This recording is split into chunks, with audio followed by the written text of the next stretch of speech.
Can I roll some? Can I keep it lit? Can I smoke some? Can I be about a grip? Can I stack up? Can I say money talk? I don't flap guns. Can I play a low key? Mask up? Can I keep it on me? Stage back up? Can I hit it face down? Ass up? Can I say we hit up our time? They can't laugh us.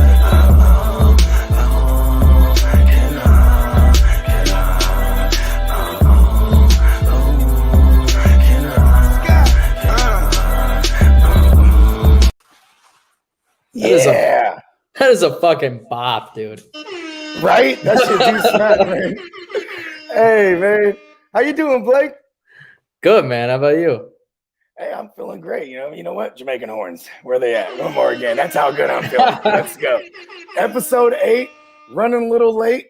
You know what I'm saying? But hey, better late than never. Shout out to everybody that's joined us in the chat so far.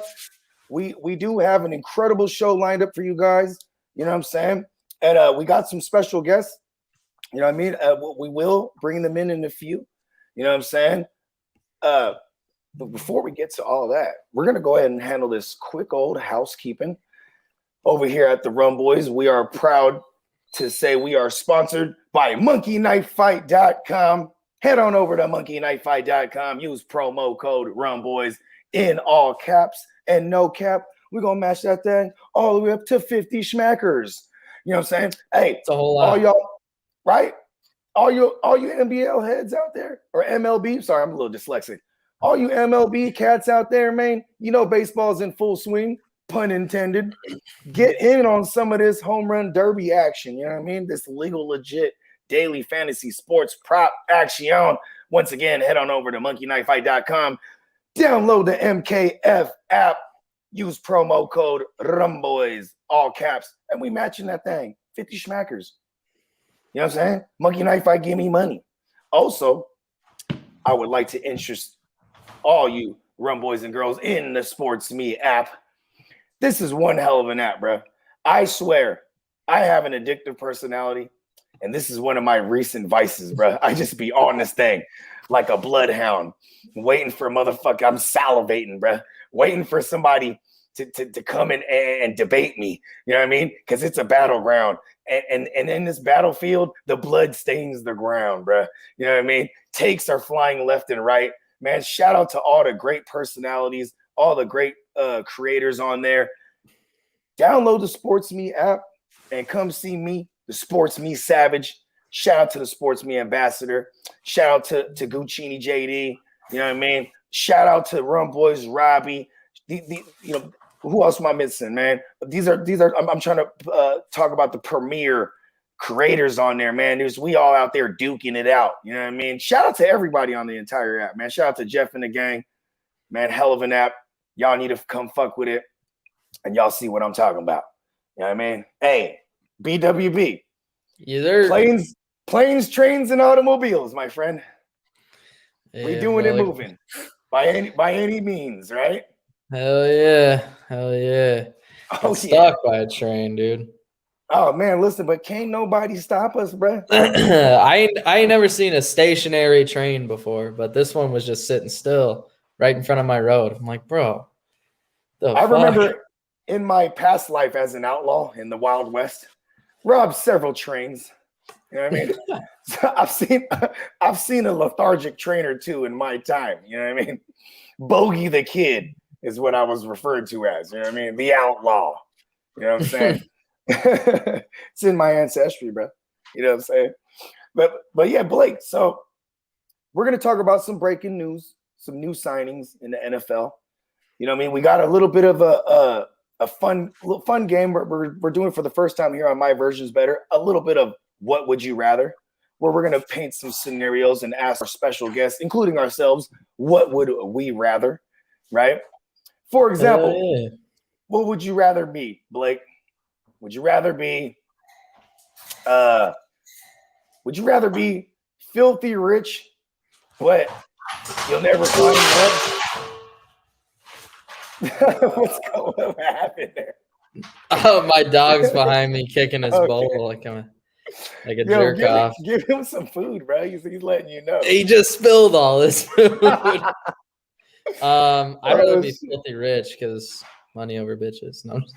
Hey, MLB. 10 points. Good answer. I gotta. I didn't even give you the other. I didn't even give you the other part. You're like, no, give me the rich part. That's funny, dude. All right, well, shit. You know what? While we're waiting for our special guest to arrive, actually, we have one. Oh, we got him. Okay, boom. You know what? Who we got back here? How come I can't see you? Can you only see? Oh, we got. Oh, the best dress. Okay, let me introduce this guy right here. I want to let y'all know he's fashionably late, pun intended, because this guy, he's just man. He's at the top of his game, and he's always dressed to impress. When I'm in the room with him, bro, he's the best dressed in the room, bro. You know what I'm saying? Representing his channel, the Steezy A. Smith channel on YouTube. Y'all need to check him out. He's fucking awesome, and he's making his My Versions Better debut. It's my guy, the little bro, Steezy A. Smith. Hey, where's the horns at? Man, big brother, what's going on, bro? What's going on? Oh shit, man! You know, big chilling, slow motion in the big old ocean. You know what I mean? Welcome to the show. You know what I mean? Man, I see you looking dapper as usual. Nah, don't even worry about it, bro. We was on mad Filipino time, like I said, bro. We was late. Yeah, no doubt, bro. Hey, Blake, nice to meet you, though, bro. Nice to meet you, man. Yeah, man. You know what's funny is I told Blake, I'm like, hey, man, this dude Steezy, he be sharper than a mug. I'm like, should we get suited and booted? And Blake was like, man, that's how pretty much I'm dressed every day. You know what I'm saying? But yeah, you know what I'm saying? So check us out. We're actually curving phenomenally right now because we're waiting for my man. Miles he's here. Peacock. He's here now. Oh, look at backstage. That. Right? So before we bring in our next guest, you know what? Actually, let's bring him in right here. Representing the rumboys.com. It's our chief editor, man, our man Miles Peacock. He's the oil that makes this the well-oiled machine, bro. He's the it factor. I could probably list a million things that this guy is. Like, what isn't he, man? My man, Miles Peacock. Hey, what's good, man? Hope everybody can hear me okay and appreciate that that intro, dude. I do quite a bit. I have my fingers in many pies in the Rum Boys industry, I guess you could say. So I don't get a great chance or a lot of chances to really get on live because I'm busy doing a lot of other things. But I appreciate you guys asking me to be on this particular episode of My Versions Better. Oh yeah, man. And bro, appreciate you too, man, because you know, from one family man to the next, you know what I mean? It's like we only got 24 hours in a day, you know what I mean? And like you know as well as me, man, like there's never a moment not spent that's dedicated to something, you know what I mean? Like exactly. Yeah, I got three kids. You got as many as I do. I think we have another. You're up on me by one right now. Yeah. I think so. I got one on the way. Hey, is this a secret race we're having? No, actually, I just turned 35 last Monday, and my wife says this is the year of the vasectomy. So, so everybody out there watching, everybody out there watching now, you guys know what I'm gonna have to go through eventually. Hey man, you know, whenever you have like a bird as a pet that flies, you know, they clip the wings, right? Yeah. But see, you're a peacock that, you know what I'm saying, that doesn't fly already naturally, right? You just are fly, right? So like I think this is just part of the attempts, right? Like, you know what, we're gonna clip you somehow. Yeah, you know, I'm getting up there in age, and so is the wife. I mean, not really. She's still younger than I am. Hope she doesn't hear that, but we're getting to a point where we don't want another a happy accident this far down the road. Listen, I don't know if my girl's watching this right now, but if she told me too, because she's like, I'm not gonna get my tubes tied. You're gonna get snipped. Mm-hmm. So I'm like, word, because then I'll say I did it and then shoot the club up. You know what I mean? And then I say they're miracles. You know what I mean? I'd be like, exactly. Well, act of God. You know, I think I called you Bogart, Rogers, Cromartie, or Rivers, Cromartie. Yes, one time. Yeah, you did, bro. I'm trying to have hella children, bro. I don't know. I feel Children like are a that's blessing. I feel like that's like my whole shtick in life, I guess. You know what I mean? Because I didn't really start appreciating life till I started having them motherfuckers. I mean, shout out to my kids. I don't mean to call them motherfuckers. I call everybody motherfuckers. You know what I mean? Totally understandable. Yeah. Shout out to my kids. I hope you're not watching. You know what I'm saying? Do your homework, matter of fact. All right, well, check this out. Let's get right into it. So this is going to be a rapid fire round right here. You know, James Conner signs with the Arizona Cardinals. Reality, fantasy take, what say you? Let's start off with my man, Steezy. Man, I didn't want him to go to Arizona, seeing as how, you know, the NFC West rivals. But overall, I think it's a good move for the Cardinals. They had a need at running back. My only concern with James Conner, I mean, just like with everybody else, is can he stay healthy? Can he stay on the field?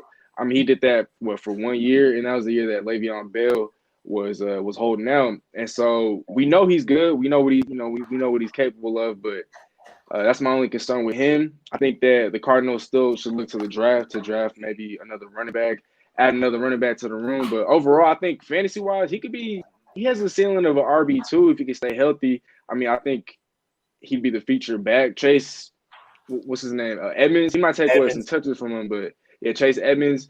But I think if he can stay healthy, which is a big if, he could be RB2 potentially. But overall, I think it's a good signing. There's a lot more good than bad, without a doubt. So I say a B plus. Okay, I like your version so far. I like this. Okay, Miles. Yeah, I guess real quick, going back to Connor staying healthy. That's the big knock with him.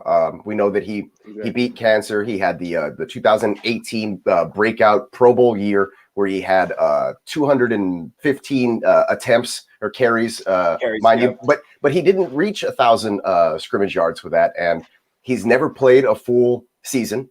That season was 15 games, and you know, that's the knock. You know, he needs the volume. He's a volume play. There's nothing particularly special about the way that James Conner runs the football. He doesn't wow you with you know, anything, you know, his vision or he's just violent, huh? Right. Yeah. He's just kind of like smash and go. And if he can break one, he does have legit speed to, you know, to pull off big chunk plays. You know what I'm saying? So he has that going for him. But as far as him going to Arizona and being hit an RB1 or an RB2 or whatever that may be, we all know that Kyler Murray is the RB1 in Arizona. Kyler Murray had 113 rush attempps last season, up from 90-some rushing attempps the season previously. And he had, I think, 11 red zone touchdowns. Carries. So, maybe he broke a long one for a touchdown, but I'm assuming that most of those were in the red zone as well. So right, he did. You're right. This gives him that many tugs. Yeah, he had a lot of touchdowns, you know, and because his passing chops was all Hopkins or bust, really. I mean, because he, you know, everybody else was a secondary read, and then he just take off running the football. So I think that this adds a little bit of less, I guess, predictability with them in the red zone. They're not going to have to drop back and pass all the time and then have kind of scramble. They can attempt to feed the ball down low with either Connor, I would assume, would be the lead back that way because of his rushing style. But Edmonds would be, I guess, more of that pass catching type, that running back that he has been when Drake was there, and before that DJ. So Drake. Yeah, don't mention him, right? But I don't think it's a very like exciting splash signing, but James Conner had to go somewhere, and Arizona needed somebody. And so I agree with Steezy there. I do think that they might still look to get somebody or add another running back in the draft, though. Yeah, I like it. Okay, Blake, our resident Steelers nation, right? How do you feel about this? I mean, this kind of solidifies your McFarland. Say it. The thing that everyone was laughing about. The thing that everyone thought I was playing with. He ain't playing. He was like, Anthony McFarland's next, bro.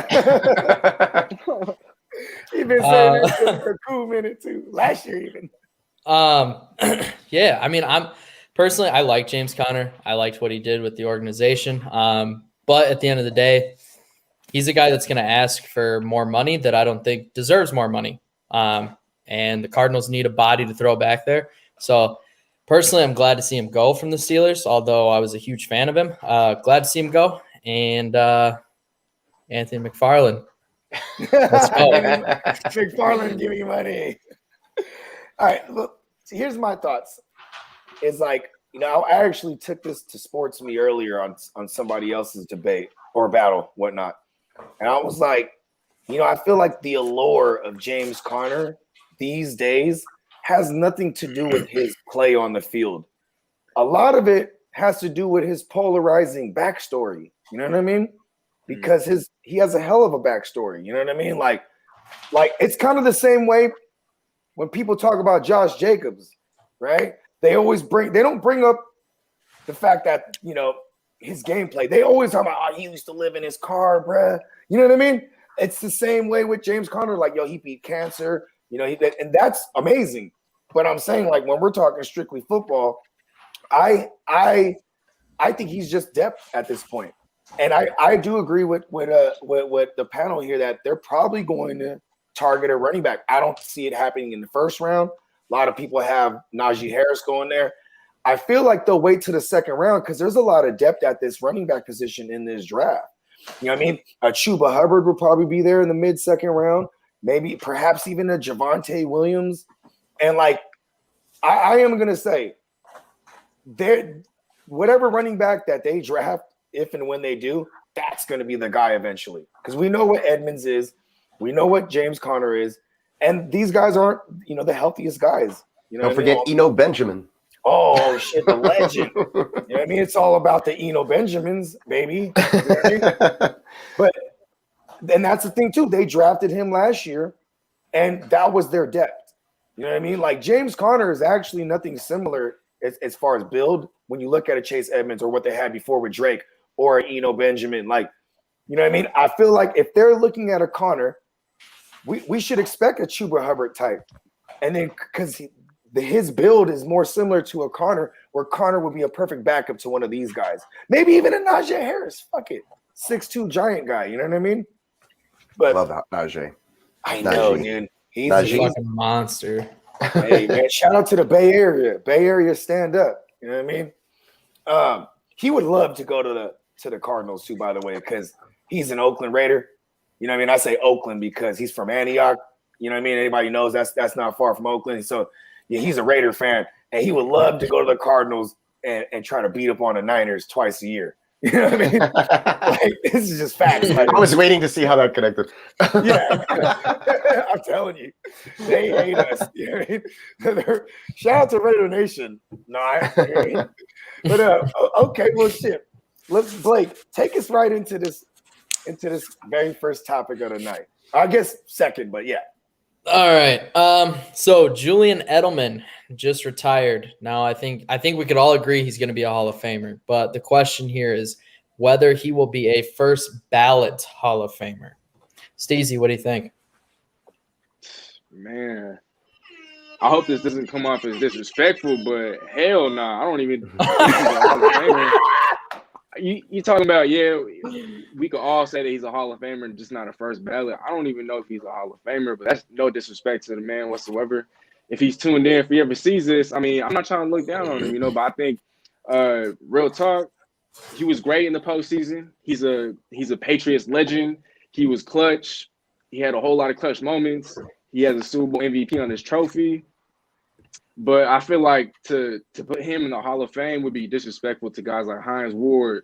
What about Torrey Holt? What about Sterling Sharp? They have better numbers. Look, bro, the list goes on. And so, once again, he deserves all the love in the world, especially in Foxborough. He's definitely going to be in the Ring of Honor. They're going to retire his jersey. He's a neighborhood hero. All that, right? But just I feel like to put him in the Hall of Fame, he's definitely not first ballot, second ballot, third ballot, fourth, fifth, sixth, seventh, and on.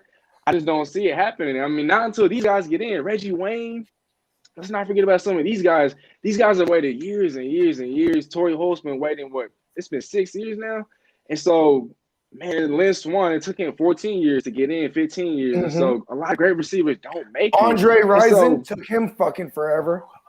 Exactly. And so once again, I'm not trying to disrespect Julian Edelman. Like much love, much respect, and I hate to make it seem as if I'm shitting on the dude. Nah, But don't worry. I'll come to his but defense in a few. okay, yeah, for sure. But he had a lot of great moments. But second behind Jerry Rice, in playoff receptions and catches, 3 Super Bowl rings. None of that's to be taken lightly. But I just feel like a lot of other players they've done or they've had their moments in both the postseason, the regular season. You look at his overall statistics; they're not really up there. And so, props to him. Though I think what we've seen in his career that definitely deserves a movie. So whatever that's worth. Right. But, and that's where I'm going. Miles, what you got? Yeah, I would love to play Julian Edelman in the upcoming Julian Edelman movie, Hollywood, just in case you have any. But I don't know. I don't know about my acting chops. But yeah, we're almost about the same size as Julian Edelman and I, so it's cool. I think he's like 5'8", right? Yeah, so 5'9". No worries about that. I think I'd be a shoe in for that movie. But yeah, much respect to Julian Edelman. Tons and tons of respect. The guy did it all, did everything and anything that the coach asked him to do. He played special teams. He was a returner. He played defense. I mean, I saw clips of him recently blitzing and hitting Vince Young when Vince Young was with the Eagles. I mean, so the guy did it all. A corner blitz too. Yeah, exactly. He was coming off the corner. He was playing DB. The guy is you have to give him the props, you have to give him the respect, but I think people are taking that a little step too far here with the Hall of Fame talk as soon as he retires. Like Steezy was saying, there's a lot of competition for people to get into the Hall of Fame, especially at the wide receiver position. He just jotted off 8 names real quick, and I got guys playing right now, like Julio Jones, Nook Hopkins, T.Y. Hilton, that are going to finish with way better numbers than Julian Edelman as far as, a regular season or career stats wise. Okay. So I think he only had 36 touchdowns. I mean, that is not a huge number. There are guys, like I said, right now that have been playing for 6 years that have already hit that. So I don't consider him a first ballot Hall of Famer.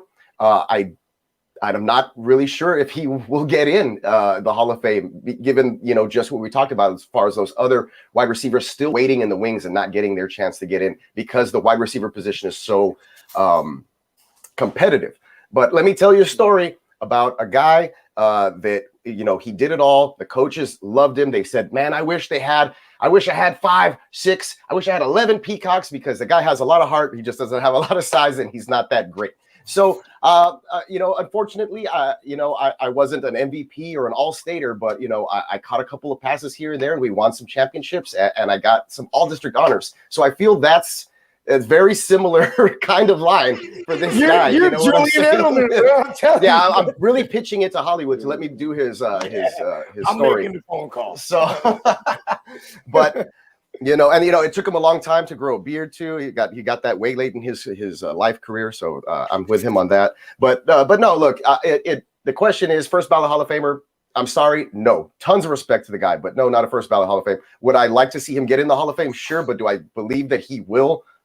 Probably not, because by the time he's eligible and he's been waiting his turn, there's going to be guys that finish above him. So unfortunately, I love Julian Edelman, but unfortunately, I don't see it happening. BWB. Yeah, no, I agree. I mean, he only had 36 touchdowns in his career, 6,800 yards. First ballot, no, absolutely not. How many touchdown passes did he throw? That's true. I think one to Amendola, right? I don't know. I think they were all in playoff games, if I remember correctly. I mean, I think he had a few in season, but there was that one against the Ravens. It was just okay, go ahead, continue, BW. Well, I mean, he only had 3,000-yard seasons, which, I mean, I guess obviously 1,000-yard seasons for a wide receiver is a lot more difficult, but I mean, you're talking 3,000-yard season, he still ends up with 6,800 yards, 36 touchdowns. I mean, I don't see it. I'm not seeing it. But No Devontae thanks. Adams had 18 this season. He had half of that in 1 year, and he missed 2 games. That's true. And Holy people in shit. fantasy were hurting those 2 games that they didn't have him because he was just putting up. Adams was putting up, monster points. But I mean, Edelman's ADOT is like ridiculous. Also, it's like extremely short, which is what goes hand in hand with the yardage there because all they did was run rub routes or little rub screens. He'd wiggle his way open for a little Tom Brady pass. 3-4 yards down the line of scrimmage. So they wanted to get him open. They wanted to throw him the ball. He's Tom Brady's friend. I think that helps his career a lot. Yes, that's where I'm going. So check this out. Here's my version of things. If we're gonna go down the bogey conspiracy rabbit hole, and I just want to say all those phenomenal names that Steezy named, right? That couldn't get it or haven't got in yet. I'm going there, and I'm saying because it's harder for the black superstar to get in. You know what I mean? Matter of fact, shout out to my guy Terrell Owens, right? He wasn't a first ballot guy because his stats showed it. His stats should have been like, "You're in here, boom, welcome to football heaven." Yeah, right. But when it comes to the Hall of Fame voting committee, it's more politics than anything. Because if the Hall of Fame to me should be just stats and you're in. Whatever the criteria is, you should be in if you meet that criteria. But they're going to bring up your off the field antics and all this shit. But when you're someone like a Julian Edelman, right, who has more Super Bowl titles than all those guys you named, he has that Super Bowl MVP. He's 1 out of 7 receivers to be a Super Bowl MVP. There's only been 55 Super Bowls. So roughly, if you do the math, it's about like 12% of the Super Bowl MVPs, 12.12% or something like that, to be exact, out of 55. Branch was one of them. Yeah. And Jerry Rice, he's in great company. And so now check this out. You want to know what's the crazy part about the politics when it comes to this voting process? It's the motherfucking letters of recommendation, bro. Like, shout out to Reggie Wayne and Isaac Bruce. Maybe motherfuckers don't like them because someone like a Tom Brady could write this letter, a recommendation, Robert Kraft, whoever, people that can influence shit. Bro, he's getting in there. And dare I say, because he's white. And if anybody disagrees, my version's better. Look, if he gets in, I will go ahead and agree with you that it's probably because he was white, because that's the only thing that would make sense, honestly. I don't see him getting in. Hey, bro, he's got some off the field antics, though. He's jumping on cars and shit. Yeah, he had some PEDs, right? Definitely. He broke up with great looking chicks. That's questionable, man. Then he made out with 2 other chicks right after. Now, you know what? He's a legend. That guy should get in the Hall of Fame. It's and it's his backstory too, bro. Like, That's true. Played quarterback, converted to receiver. Belichick drafts him in like the 6th round or whatever it is. And 7th round. And it was probably Casario.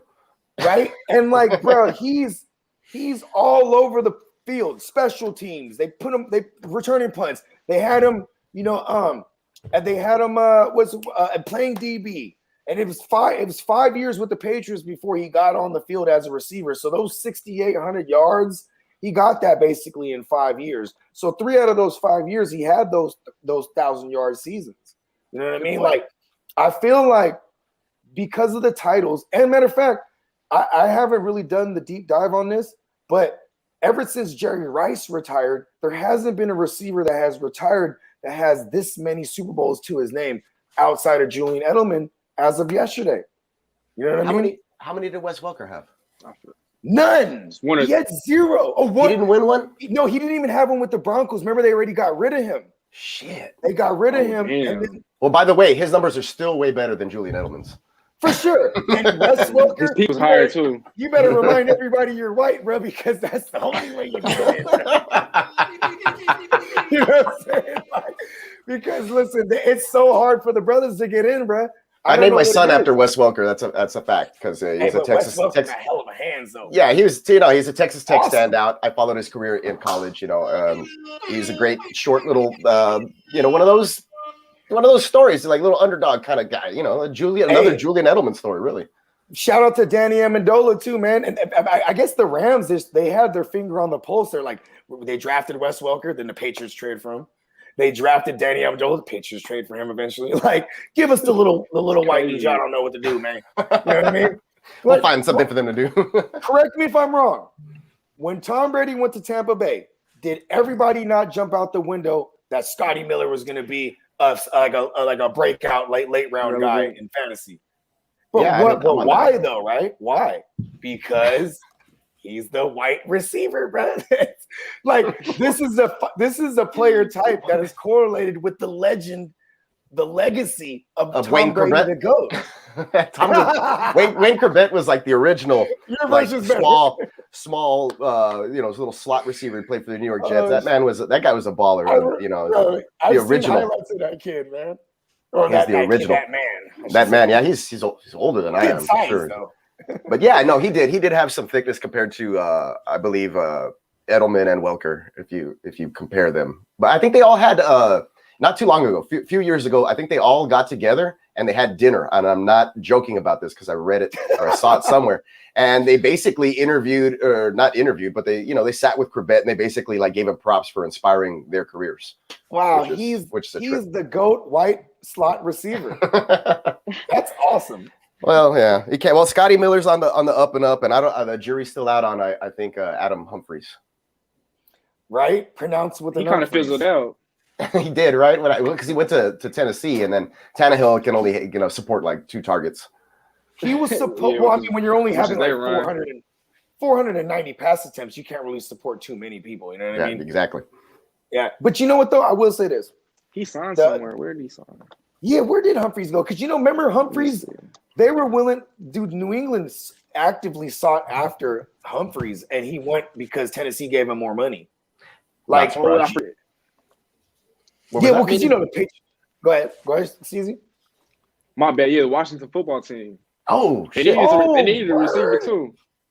Yeah, and Curtis Samuel. So that's right. So okay, so I want. So now he's not going to see the field at all, probably. No. You know what I think? He'll be the slot guy because if y'all remember 2 seasons ago when Curtis Samuel was in Carolina with Ron Rivera, they used him more as a field stretcher. Do y'all remember that? Right. He was running deep. Mm-hmm. He was running deep. So I think that's what they'll do. It'll be him and McLaurin on the outsides and then Adam Humphries, you know what I'm saying, who's actually just the fact that he's a white slot receiver. He's like, yeah, we need him. The real winners, bro. Listen, when we had Trent Taylor, bro, I was like, oh, yep, here we go. I was like, here we go. I was like, we going. I remember Trent. Yeah, if we're talking about like white slot wide receivers, let's not forget Brandon Stokely, dude. Oh shoot, I totally forgot about Brandon Stokely, and I can't believe that he slipped my mind. I should have known that. Like maybe I think my love for Edelman and like mind you, I've been going to war on SportsMe with this. Like I took this to SportsMe. Is Julian Edelman the first ballot Hall of Famer? And I phrased it the same way I phrased this question. Like, we all can agree it's a no-brainer. He's a Hall of Famer. People didn't like that already. And then let alone he's the first ballot guy. And I made my cases because, bro, I think those Super Bowl titles to his name with that MVP, it goes way longer than any of those fucking stats, bro. Look how long it took Andre Rison to get it. He went to 4 Super Bowls. You know what I mean? Like, and he had all the numbers. What's his name? My man's T.O., bro. You know what I mean? Like they did T.O. and he was so upset that he wasn't a first ballot guy. He refused to go to the Hall of Fame induction. Yeah. My thing is this: if you have to ask, is he a first ballot Hall of Famer? Then he's probably not a first ballot Hall of Famer because it should just be a given. You know what I'm saying? Like boom, first ballot. You know what I mean? And he's in. So that's probably the main reason why, because when somebody asked the question, I think Steezy's reaction was hell no, so that's what I go with. You go with your gut, you go with that first reaction. So that's the way I see it. I think that takes the cake. That your version's better. if you have to pose the question, right, you gotta ask it. Yeah. Okay. Well, shit, we're gonna mosey on right to this next one. You know what I'm saying? And it's kind of a cool segue because we go from the white slot receiver to possibly the new James White, right? We got our man Gio Bernard just signed with the Tampa Bay Buccaneers, right?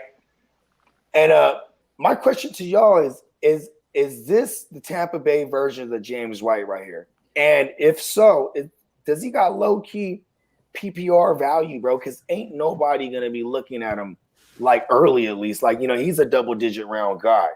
You know what I mean? And if y'all remember before y'all chime in, Leonard Fournette was being used as the predominantly the pass catcher last year. You need a guy like Gio there. And they could have got the James White. They were like, you know what? We're going with Gio. Uncle Bruce and TB12 actively sought him out. What say you, Steezy? Man, I think it's a great move, bro. I saw reports that the Seahawks and the Niners were also in. And so, man, I would have loved him in Seattle. I mean, he's a true passing down back or a pass catching back. I think he's one of the best in football, if not. And he's not bad at pass protecting either. Exactly. He's not anyone's 3-down running back, but outside of that, I mean, he does everything else. He's a great leader. He's great in the locker room. And if people remember, he was actually one of the team captains on offense for the Bengals. And so, he commands respect. And so, you talk about the Buccaneers signing him. I mean, damn, bro. Like, talk about the rich getting richer, bro. Like, they didn't even need him. Like, just like you were saying, bro. Leonard Fournette had a little bit more value than he usually has in fantasy games, at least in the games that he played last year, because Tom Brady was always looking for him. Tom Brady was always looking for him, on third down, catching balls. Yeah, I mean, he got better at it. He had a whole lot of drops. But, I mean, that's why they signed Gio Bernard. We know that Ronald Jones can't catch the football. Leonard Fournette is just getting better, but Gio Bernard is elite. And so I think he definitely has a lot of potential, especially in fantasy. I think he's like you said, bro, a low-key option, especially in PPR formats. I mean, Gronkowski is only a year older, and so he's going to look toward, or he's not going to, I guess, throw the ball to him as much. Plus, they love Gronk out there blocking too, because that's exactly. He's a dominant run shot. Blocker. Oh yeah, still a dominant run blocker, and then Tom Brady's another year older, and so he can still throw deep, but he's probably not going to throw as often deep this year. He throws deep to Scotty Miller. He does got Scotty. And then as of right now, AB still isn't – he's still not there. I mean, O.J. Howard's going to be healthy, but AB still remains unsigned. And so who knows, maybe, AB comes to Seattle. I mean, shit, we'll get into that maybe later. But yeah, overall, I think it's a good move. Great move. We'll get to that later. And what would you rather? Don't worry, I got one for you by AB. Okay, Miles, what you got? Yeah, man. So Gio, first of all, I just have to mention that he came on last year with that awesome team picture where he's sporting the huge porn star mustache. Yeah, love that look for him. It's so great because they're still using it. Everywhere the news broke, that he signed and that they had that picture up there. So I love that about Gio. If he's bold enough to do that, then he could possibly flash on the field, especially with the Tom Brady type, like Steezy just talked about. Checking it down to the flat. Brady is an old, wise quarterback. He takes what defenses give him. A lot of times it's that back moving into the flat. A lot of times those linebackers aren't quick enough to cover guys. So Gio, he's been doing this. He specializes in this. Basically, I think he has like a 74% career catch percentage as a running back. That's a good stat. He's never seen less than I think 43 targets in a single season. So even the fact that there's always been a running back in front of him, Joe Mixon recently, and then he steps in and he can, take over, and you can probably get, some RB2 type numbers when somebody goes down. But that's not what I believe Tampa Bay brought him in for. You're right. You're trying to peg him with the James White role because of his catching prowess out of the backfield, because he's definitely not going to be used like between the tackles all crazy. Yeah, like my man, I'm talking about from the Patriots, Rex. He's not going to be used like a Rex Burkhead type. Where he's going to be coming in and stealing touches away in the run game. You know what I mean? He's probably going to come in obvious passing down situations, or if they try to change it up, certain select packages where, they don't try not to make it as obvious. Like, oh, Gio's coming in, they're going to throw it to, you know what I'm saying? So I do think that he will have some sneaky value, like you say. Dynasty owners who've had Gio Bernard probably have him on their bench all the They're time like, with that plug and play. yeah. Yeah, so I think they're loving this, especially with Tom Brady. Kind of missing that. Like Steezy said, they brought him in because there were so many drops out of the backfield with that running back group last year. I think that was the main tagline in the news that broke, because that's why Bruce Arians and Tom Brady brought him in. So he could be very sneaky. I mean, if we keep talking about it though, it might not be as sneaky. So that's so I'll true. stop there. All right, hey, while I grab this beer, BWB, let chime in, man. Yeah, no. So kind of going off of what you said, Peacock. I mean, in that season where he had 43 targets was the least amount of targets he had in a single season. He still caught 30 passes out of the backfield that year. His catch percentage for his career is 74.8. I mean, this is a guy, he's 8.4 yards per reception.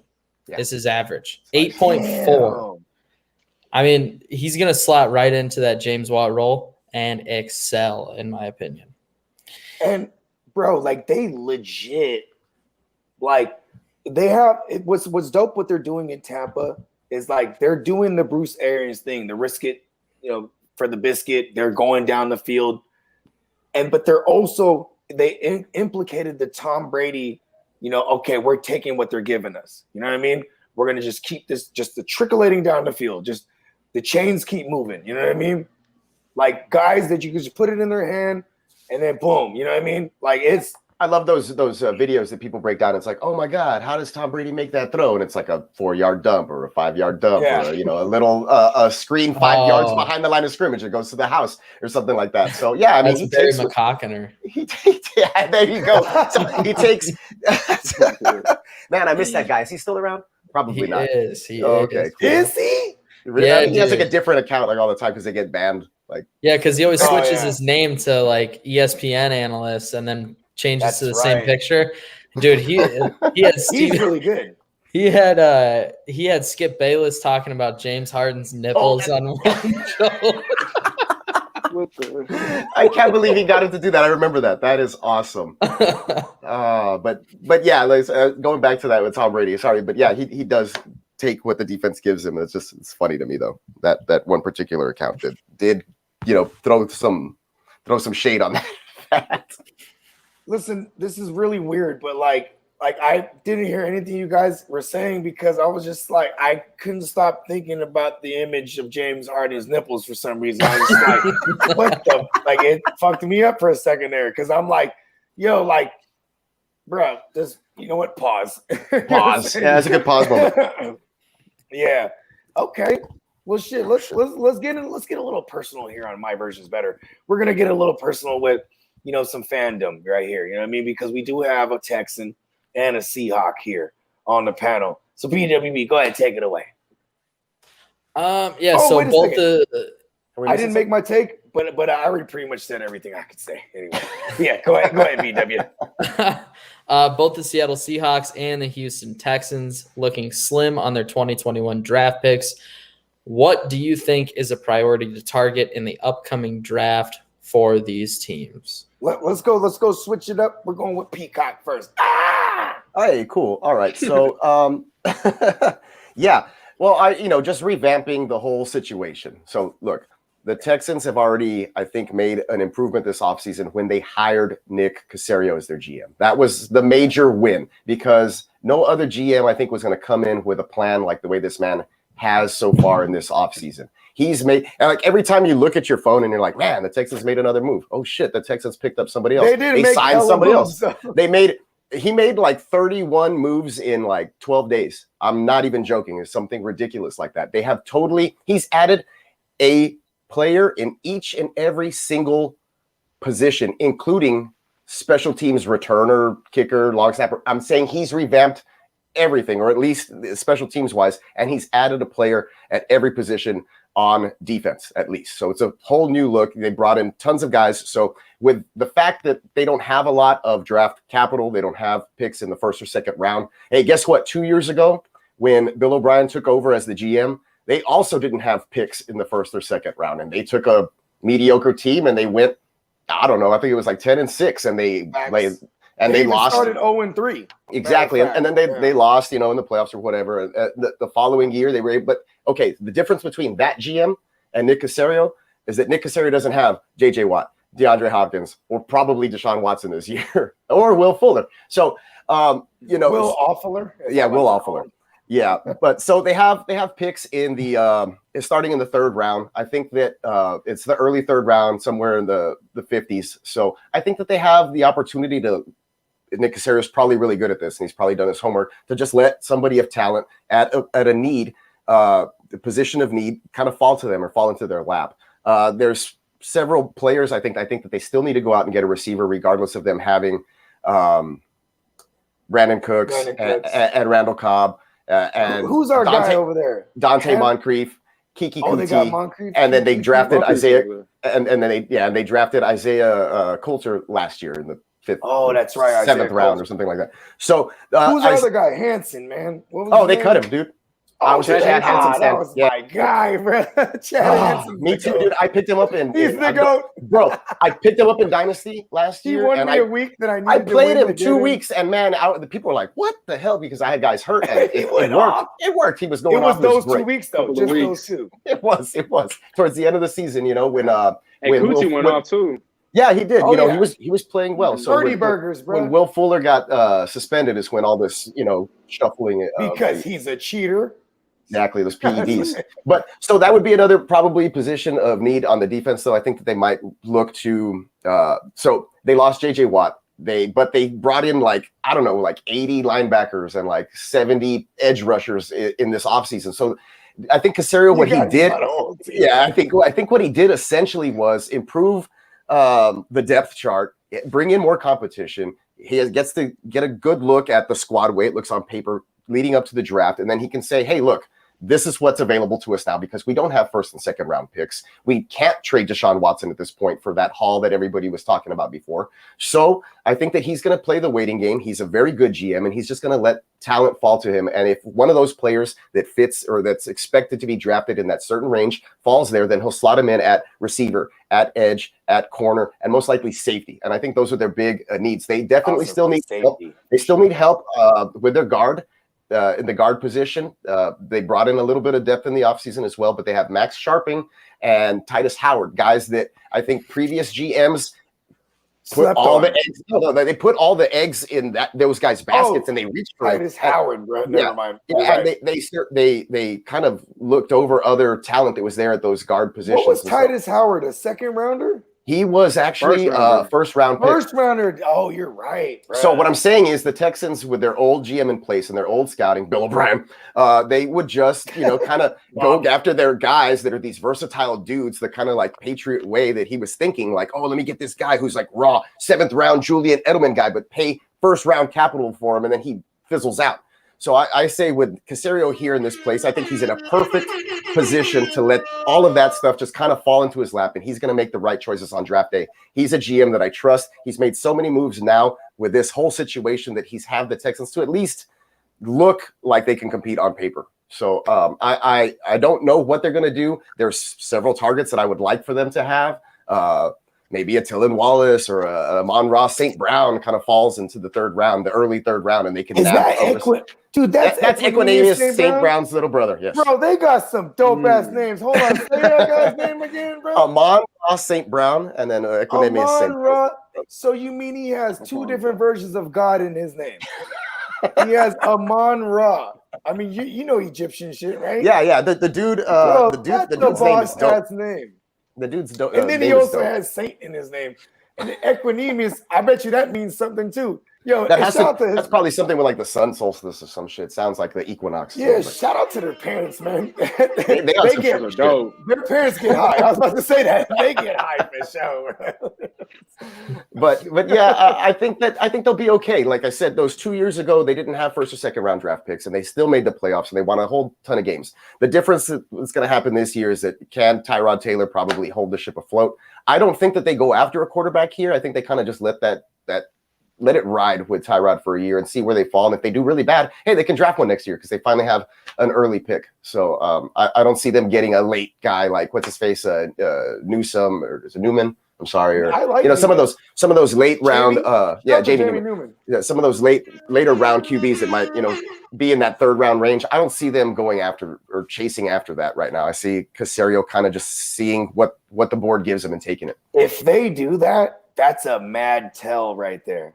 For sure. If they do that, they're like, oh, Watson is not coming back. For, like, you know what I mean? Like, what are we? How many weeks were we? 2 weeks? 2 weeks from the draft, basically. And it's so crazy because before all the madness, and Robbie never told me to not talk about it, but I remember one time he was like, we're not going to talk about that shit till everything pans out. Till we find out what's going on. Yeah. Right now, I'm moving forward as if he's not playing just because of the criminal implication and the numerous amount of lawsuits. It just doesn't look good for him. And the team should continue to move on as if, or expect like he's expected to not be there. And I think that's what they did when they kind of did an insurance plan and they went ahead and got Tyrod. And now we know Tyrod, but we know that we know that he has always been a great bridge quarterback for other young rookies. So maybe they do draft somebody. Shank him, bro. Even if you have to shank him in the lung. Yeah, that's the whole cliche for Tyrod. So if they do draft a rookie, that's hopefully what happens. Not that he gets hurt, but that he kind of like gives way to him eventually because he's such a good rookie. But I don't see that happening. Like I said, I think Caserio has a plan, and his plan is to take best available for their needs when it gets to that time. And I don't think the QB is a need for them at the moment, though. I think they're prepared to tank with Tyrod if they have to, if that's what it comes down to. And his whole revamping during the offseason doesn't come through. It does. Tank with Tyrod. Tank Commander is what I saw on an Instagram post from one of the Texans. Is it? Yeah, that's tight. He has a new handle. Listen, if I'm Tyrod Taylor, bro, excuse me, Super Bowl winning Tyrod Taylor. By the way, that's correct. But just to give everybody out there watching, the Texans it's not a barren landscape as far as picks. They have a third, a fourth, a fifth, 3 6s, and a 7th. So when I say slim, I use that for dramatization. Is that the word? Dramatic effect, right? Exactly. Because the first and second round that's where it's all at, though. And that's where the common, like the casual fan, they're like, oh, they don't have a first and second round, bro. It's all bad. It's over. They're terrible. They're never going to get anywhere. As if every single first and second round pick has always panned out. Right, but that's why. And you know what? This might be a cool stat to one day we all gotta look up. Like, I think there's probably more success. The success rate for players outside of the first 2 rounds is probably way higher. And while we segue to my man Steezy here, he's a testament to that because that's what the Legion of Boom and Russell Wilson and all of them was. They weren't no first and second rounders. You know what I mean? And they created a whole culture over there of winning. You know what I mean? So now Steezy. You know what I mean? Because this is no coincidence that, you know what I mean? Actually, it kind of was coincidence, but I don't believe in it. So now I say it. So just the fact that there was a Texan and a Seahawks fan on the show, I'm like, yeah, they both don't have first and second round picks here. So what say you? What say you, my guy, Steezy? Man, really ain't nothing, bro. I mean, yeah, I'm a little concerned. There's only 3 picks, but in the entire Pete Carroll and John Schneider era, the Seahawks have never drafted less than 8 players. I'm not saying they're going to get 8. I'm not even saying they're going to get 7 or 6 or 5. I mean, who knows? Maybe that number escalates to 4 or 5. But, I think that at 56, because that's the Seahawks' first pick in the second round, I think they're going to trade down. Most likely to – oh, shit. So let me correct myself. So you guys are in the second round. We got a second round pick. Your next year's second round is to the Jets. I think because it was 2 firsts. It was 2 firsts. Oh, it was 2 firsts. That's what it was. Okay. Yeah, a third. I should have looked that up. Rather than Google. Nah, it's good, bro. But yeah, just like you were saying though, bro. I'm a professional. You were talking about how the Seahawks are a testament to late round success. I mean, the best teams, a lot of their good players, have probably come from out of the first round. Yeah, they do a good job of drafting the first round, but the rest of their picks, they're hitting in the 5th. Shout out to Rashad Penny. Oh man, don't even get me started with bro. This is why I would have been cool. I would have loved a Gio Bernard signing in Seattle. I mean, it would just mean that we don't have to rely on Penny at all. Because I mean, Chris Carson, he's never played a full 16-game year, so I mean, I'm gonna expect maybe 1 or 2 missed games. But Rashad Penny, I just hope he can stay healthy, man. I love Chris Carson. Now it's a 17-game season, so now it's 17. Yeah, there you go. Might be even harder. it might be even harder. Yeah, we'll see. I mean, hopefully, he could play a full 17-game season from here on now. But be great for I think with the Seahawks, seeing as how they only have 3 picks, they're gonna trade down without a doubt for sure. So I think they're gonna have at least a minimum of 4, maybe 5 picks. They really don't need too many. I think as it stands right now, no bias aside, I know that might be hard to believe, but I think the Seahawks you guys did well a in piece free away. agency. Bro, You guys did well in free I agency, really bro. feel like it. I'm really hot about Hyder, bro. I was like, Bro, not to mention, I'm surprised. I was gonna say, not to mention the Seahawks went 12-4 last year, so it's like, yeah, Exactly. and I'm not even talking about just what they did in free agency, but I'm talking about Shane Waldron. In one of the videos I dropped last week, I was talking about how he's the most important outside addition to the Seahawks just by himself, because his addition alone improves the offensive line. And what I mean by that is Russell Wilson is to blame for a lot of the sacks that he takes, because he's always, holding on to the football for so long. He makes plays like that, but at the same time, he makes a lot of plays where he doesn't, and he takes a sack, and we lose, 10 yards, and it's 3rd and 24 or something like that. And Very so with Shane Waldron, right, exactly, very similar. And with Shane Waldron coming in, that's another similarity. Ain't that crazy? And but they Shane both dealt Waldron with coming Dwayne in, Brown. Is that what they did? They both had Dwayne Dwayne Brown Brown at one point. Yeah. and then they made that Jadeveon Clowney trade. So Exactly. Yeah, there's a lot of history. There's a lot of history. business. Doing business. No coincidence. But yeah, with Seattle though, I mean, look, I think the first pick is going to be in the 3rd round. I think they should hopefully look to address corner. I like what we have at corner. We don't have the best group of cornerbacks, but DJ Reed, he's there. Caleb Witherspoon, for whatever it's worth, he was ranked 6th by Pro Football Focus last year. He just has a hard time staying healthy, and he can be a little inconsistent in coverage. But I think if he can stay healthy, give up big plays technique, and make me hate him. right. About Witherspoon, right? Yeah, we're talking about Witherspoon. Yeah, I hope he can stay healthy. He's so good, but I hated him. I don't know. Right, and then San Francisco, y'all thought he was expendable, and so I think corner should definitely be a position that the Seahawks address, because no one's under contract. I think after this season, after this upcoming season, and so we got to draft the corner. I like the Seahawks. They let go of Griffin, right, or Griffith? Shaquille Griffin. Yeah, he's in Jacksonville. He's back home. A center, because I'm not sure if I'm too sold on Ethan Posick. I wouldn't mind him starting, another year. Maybe he gets better. I think we got your old center now. Justin Britt. We got Britt now. No coincidence. Man, I wish he would have came back to Seattle, bro. It's the Seattle Texans. Seattle, but wait, there's a lot going on. You guys can just combine the team, bro. You guys are Super Bowl contenders. They only need like 3 players from us. At this point, and what center, like I said, receiver. I think even if we don't need a wide receiver 3, because I hear a lot of people, they're talking about Freddie Swain and how they're confident in his ability to step up. But even if he steps up, and I mean the Seahawks need depth at receiver regardless. What about my man David Moore, bro? The GOAT. He's in Carolina. Oh, he's gone? Really? Okay. Yeah, he's in Carolina. It's Swain time then, bro. It's Swain, exactly. Swain, let's go. Outside of Lockett and DK, I guess, you got a bunch of guys that are not household names. But they combined for a total of 15 catches outside of DK and Tyler. And so, and I think how many touchdowns did those guys have, though? A ton. Man. Oh, Tyler and DK? No. Everybody else? Outside everybody else. Yeah. Man, if even pretty good number, maybe 0. No, David Moore had a handful. Swain had a few. Oh, I'm just talking about the guys that are there right now. But David Moore had like 6. That's what I'm saying. Yeah, that's crazy. Still, but he be pulling in touchdowns, bro. He was pulling in touchdowns. But I think, the last position that I think Seattle could possibly look to address. Oh, defensive tackle. I forgot to say that, but quarterback. Because, I mean, I'm not saying Russ is going to leave, none of that, but we could use, a stable backup quarterback, and then maybe in 3 years, if Russ chooses not to re-sign, then, the Seahawks will have a rookie quarterback that they would have developed a couple years back. That's interesting. Right. So altogether, I'd say wide receiver, cornerback, center, defensive tackle. I'm putting Jamie Newman there. Who? I'm putting Newman there.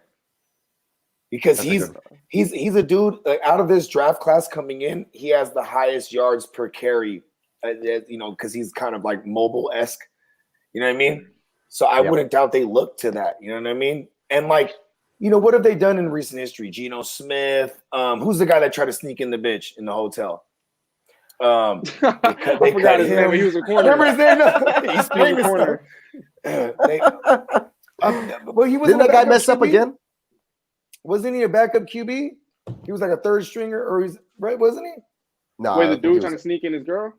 Yeah, remember in the COVID era during. You're talking about from the Seahawks, though, right? Yeah. I think he was a corner. Oh, okay. I might have had that wrong. He was a corner. That guy got in trouble again for something else. I just don't remember what it was. Who's the other dude? There was another backup QB that Seattle had. Alex. He had some Magoo? off the field issues. Spiderweb. Oh no, he didn't have the off field. Is his name Magoo? First of all, that's a dope ass name. Magoo. You're not talking about Geno. Nah, Geno Smith ain't never had that. Nah. Yeah, but either way, this is time to start looking, right? Kema Siverand. There it is. Oh Yes. yeah, that's the dude. That's the Cornerback. Dude. Yeah, it was cornerback. Yeah. Okay, so he tried to dress his lady up or his lady friend. Disguised woman as a player, Yeah, in the jersey and she was walking in the heels, bro. with pads and shit or something. Stupid. Man. Oh, and he got cut, bro. All right, man. Blake, I mean, I know this question was mainly for them, but you know, for your Steelers, man, at the back of this first round, because I know as a Steelers fan, if I was you, I'd be hot as fuck. Be like, man, we have so much things to address, but we did so well that we're in the back of this first. Yeah. Like, what do you see? Do you see them trading back, getting more picks here? Dude, I don't give a fuck as long as we don't draft a wide receiver at this point. You guys got hell Too many of those. It's a yearly thing, bro. It's every year. I'm like, all right, this is our year. We're gonna address some needs, and then they're like, nah, we're gonna take a wide out first. We're gonna groom the next AB. Yeah, it's fucking dumb, dude. Give me a quarterback, dude. Give me a goddamn quarterback, please. That's you all guys I could want. get one here too. That's what I'm Mason saying. Rudolph, remember? Like Mason Rudolph is leading the Dwayne squad. Haskins, bruh. No, give me Nathan Peterman over them both. For real, Your version's better. Oh shit, he's dead ass too, though. Oh yeah. For everybody that's a fan of this show and that keeps up with this show, eight weeks running, right? Nathan Peterman has probably been brought up on this show a handful of times because Blake loves him some Nathan Peterman, man. I mean, at least give me something fun to watch during the game. This guy's gonna roll out there and throw fucking 9 interceptions. I'm chilling. At least it's gonna be funny. I mean, he'll probably do it too. But like, at least Nathan Peterman, you know, he makes it fun. I bet you Mason Rudolph and Dwayne Haskins, I bet you they squab at one time or another in the locker room. They're gonna get into Probably. it. They're squabbing, bro. Dude, it's the Steelers locker room. Everyone's squabbing. They're gonna have problems. At least AB's not there to record it. Right. On live. Not even Put on Facebook Live. It's on live. Oh yeah, I didn't even record it. It's just live streaming. It's like an entire like reality show. Some years I feel like the year with AB and Le'Veon Bell was ridiculous, dude. It's just like, oh my god, We're killer bees. We're killer holy bees. fuck, Y'all should have been on Hard Knocks. Yeah, that would have been the year. You know what, Mike Tomlin? I need a 30 for 30. I need a 30 Mike for 30. Tomlin would be like, no, we're not doing that. Mike Tomlin would be all about and then AB would be secretly trying to record everything. Listen, we're doing that. He already cut it. He sending tapes in and shit. Yeah. Well, Bogart, I don't want to get you started, but I'm going to ask you, what do you think that the 49ers do with the number 3 pick that they traded up for? Okay, take Mac Jones. Listen, McCorkle. okay. Well, listen, we're getting down to brass tacks here, all right?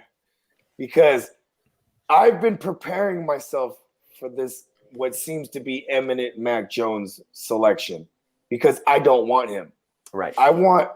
Initially I wanted Lance, but then I came to my senses we probably won't trade up for Lance right there. Then I started thinking like, yo, if we were at 12, shout out to Clock Management, because he actually was the one that was on this hype. He was like, I like Mac Jones if we were at 12. You know what I mean? And like the fact that I have a whole long list of reasons why I would like any of these guys, as well as the same lengthy list of reasons why I wouldn't. So here's some reasons why I wouldn't mind Mac Jones, or at least I had to force feed myself these reasons.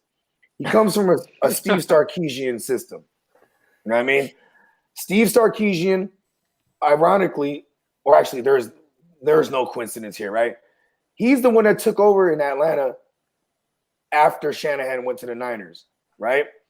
And he took over for Atlanta because his system was similar. A lot of pre-snap motions, a lot of everything's run first, a lot of zone run specifically. Things are predicated off the play action. You know what I mean? And then I started looking at, okay, Mac Jones, why everyone loves Joe Burrow, including myself. And Joe Burrow was a record setter as far as QBR rating. The next year, Mac Jones, he reset the record. And if you want to look at where, you know, what Mac Jones his strengths are, is his ball placement is fucking uncanny, because he's not the guy who's gonna throw the contested ball. He's gonna put it right where the receiver can get it and get yak. And what are the Niners built on? These yak type of players. We do run a lot of pre-snap motions, a lot of zone run. There's several similarities. You know what I mean? Then you have Mac Jones just outright saying he would love to go to the Niners because he's smart. He'd be like, yeah, I should say that in interviews because I don't want to go to a bum team, right? Because, and then I look at Justin Fields. Justin Fields, people, what was his knock? Oh, he can't read defenses, progressions, right? Check this out. He's a part of this quarterback academy called the Quarterback Collective. It's an academy for top-end QB prospects entering the NFL. Shanahan is a coach for this academy. So a month before we made the trade up, Shanahan privately worked him out, and it wasn't considered tampering because he's a part of this academy, right? So then he moves up. And then people want to argue, oh, he didn't go to Justin Fields' pro day. He went to Mac Jones. First pro day. Right. He went to Mac Jones, right? Still, though, maybe he wanted to make sure this Mac Jones character, or maybe it's a smokescreen, right? But maybe he just wanted to be sure, see it firsthand. And guess what? Mac Jones had a shit pro day with him there. You know what I mean? Son, who do you want for the Niners, son? You want Mac Jones? No, see how he was quiet there? You see how he was quiet there? That's bro? the answer. He's like, nope. Yes. And see, so now I would love to have fun and have Trey Lance. It's not going to happen. Give me the guy, Justin Fields, who, and like to go back to my point when they said he can't read defenses. In this quarterback academy, they give you a test. You take a test. It's similar to the Wonderlic that the NFL gives you, right? This kid scored the highest score ever. Later, dude, he scored the highest score ever, 130. The highest before that was Patrick Mahomes, like a 108 or 109, right? 6,500 QBs have taken this test. He is in the 1 percentile, the 1-1. 100 later, dude. He was like, Daddy, don't let him get Mac Jones. You hear him? Did you hear him? Like, don't fucking. His version's better. I'm telling you. And so now I want Justin Fields because Justin Fields' comp to me is bigger, better, just as fast, Robert Griffin III. And RG3 happened to have been drafted by the Shanahan regime when they were in Washington. You know what I mean? The same draft, though, they wanted Kirk Cousins. And that's who I commonly compare to Mac Jones. So I'm torn here, and I've been trying to find all the pluses and minuses, right? But give me today's NFL. Give me Justin Fields so we can fight fire with fire. Look at our division. We got Kyler Wren. You know what I mean? He not only is he awesome, he possesses the dark side of the force. Then we have Russell Wilson. He's dangerous as fuck. You know what I mean? Like, then we have Matthew Stafford, big ass chip on his shoulder. Like, our division is tough. Gunslinger. Yeah, gunslinger. I'm just saying though, Texas boy. Give me Justin Fields because I just don't think that Mac Jones is. And first of all, man, Mac Jones, I think you have several problems too. I didn't even get to the list of problems, man. Listen, put the bottle down. Matter of fact, call your home. Who's Mac Jones' friends, bro? Right? Take his keys. Well, it's been a while. I think it's Mac been a while Jones- since his offense, so maybe that's Well, it my shouldn't be version's better. much of a knock. It should probably show that he's grown. Maybe He a little. is drunk right now.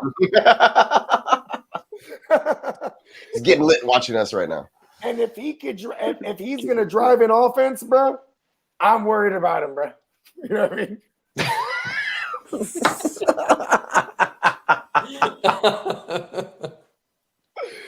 Yeah. If he's gonna be behind the wheel of that offense, yeah, I guess that's a good one, man. Damn. How about this? Shanahan, what he scares me the most is he's borderline arrogant as a coach because he's won with the likes of like a Jimmy G. You know what I mean? Like, matter of fact, 2019, we were what? We were top 3 in scoring offense, and Jimmy had what, 28 touchdowns, 27 passing touchdowns, less like 3,900. Yeah, it wasn't a lot. Yeah, like that's game manager status in today's NFL. Like 4,000 yards is kind of like standard these days, right? Yeah, you need to hit that. Yeah, so he was like right under the 4,000 mark.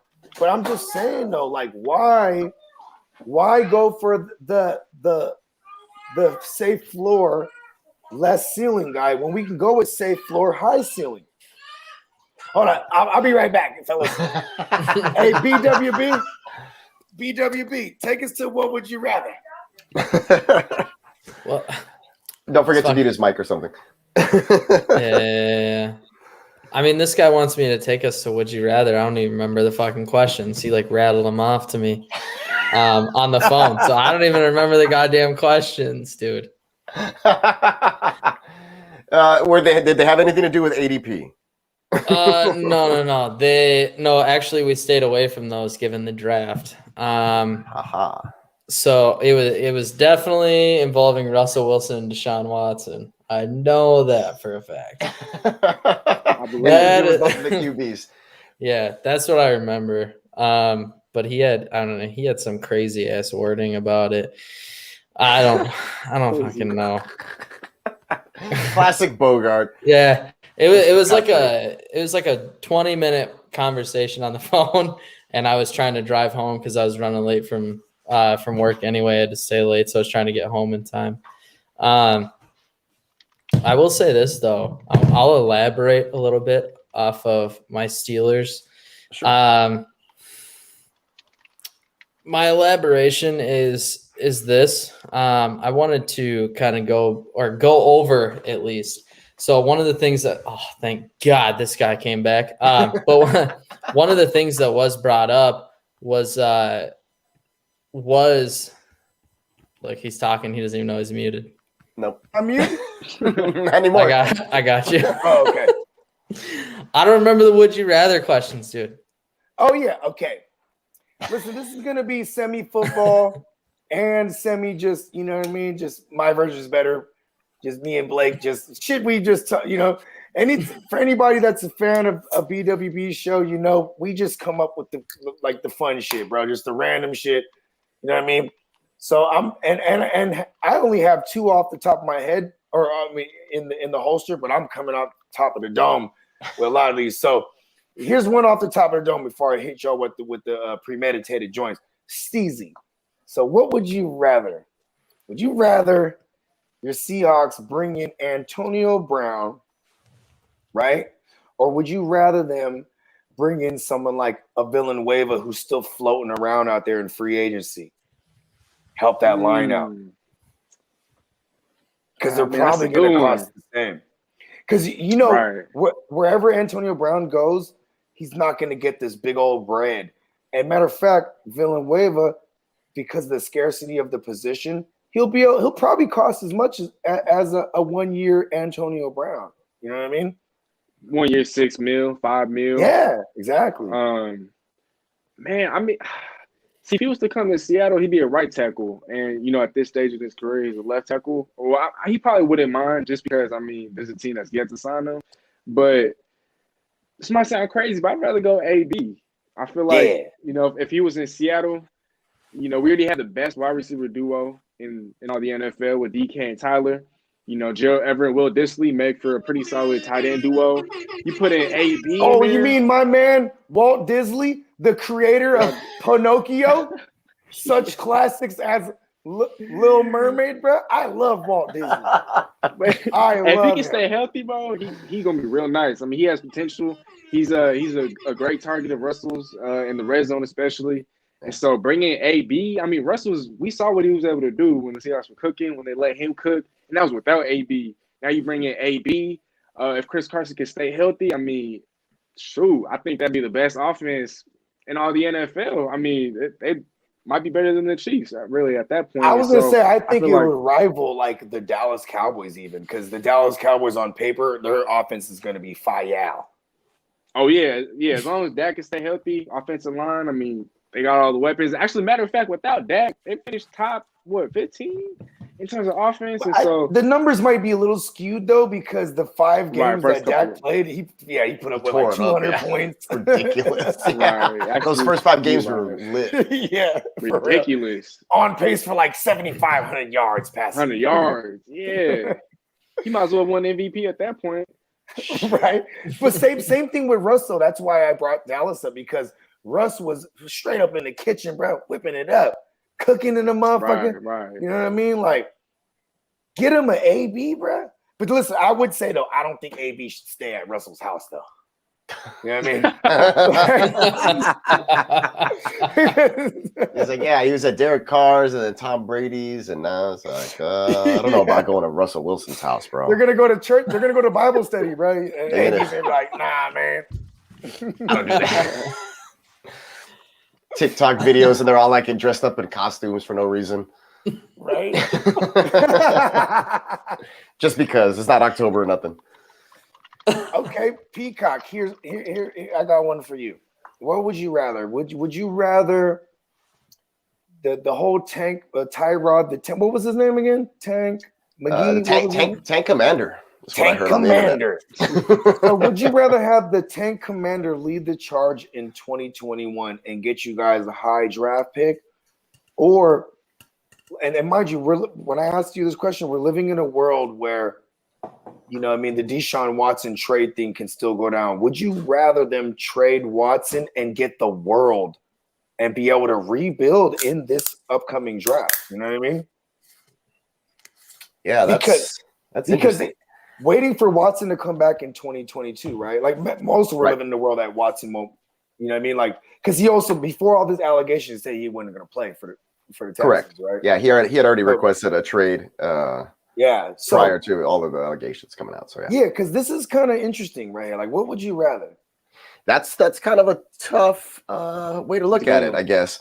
So we're going 2021. Do I want Tyrod leading the charge? Texans, you know, like I said, Tank Commander. The Tank Commander leads the way, but I mean, he's been serviceable in a starting role previously. So I think that he could like give him a mediocre kind of deal. I don't think that they'll have a real high. They'll have a mediocre middle first round pick or something like that. Maybe, you know, maybe they could do really bad. Maybe they do tank or something like that, right? And we don't know because you know it's any given season. I think that entire division a lot of times could be up for grabs. Now Tennessee's come on strong lately, but then Jacksonville with a new QB and stuff. So to really try to answer this question, and it's tough because I'm going over it in my head. Do I want Tyrod to tank, or do I don't know if they could get the world for Watson anymore.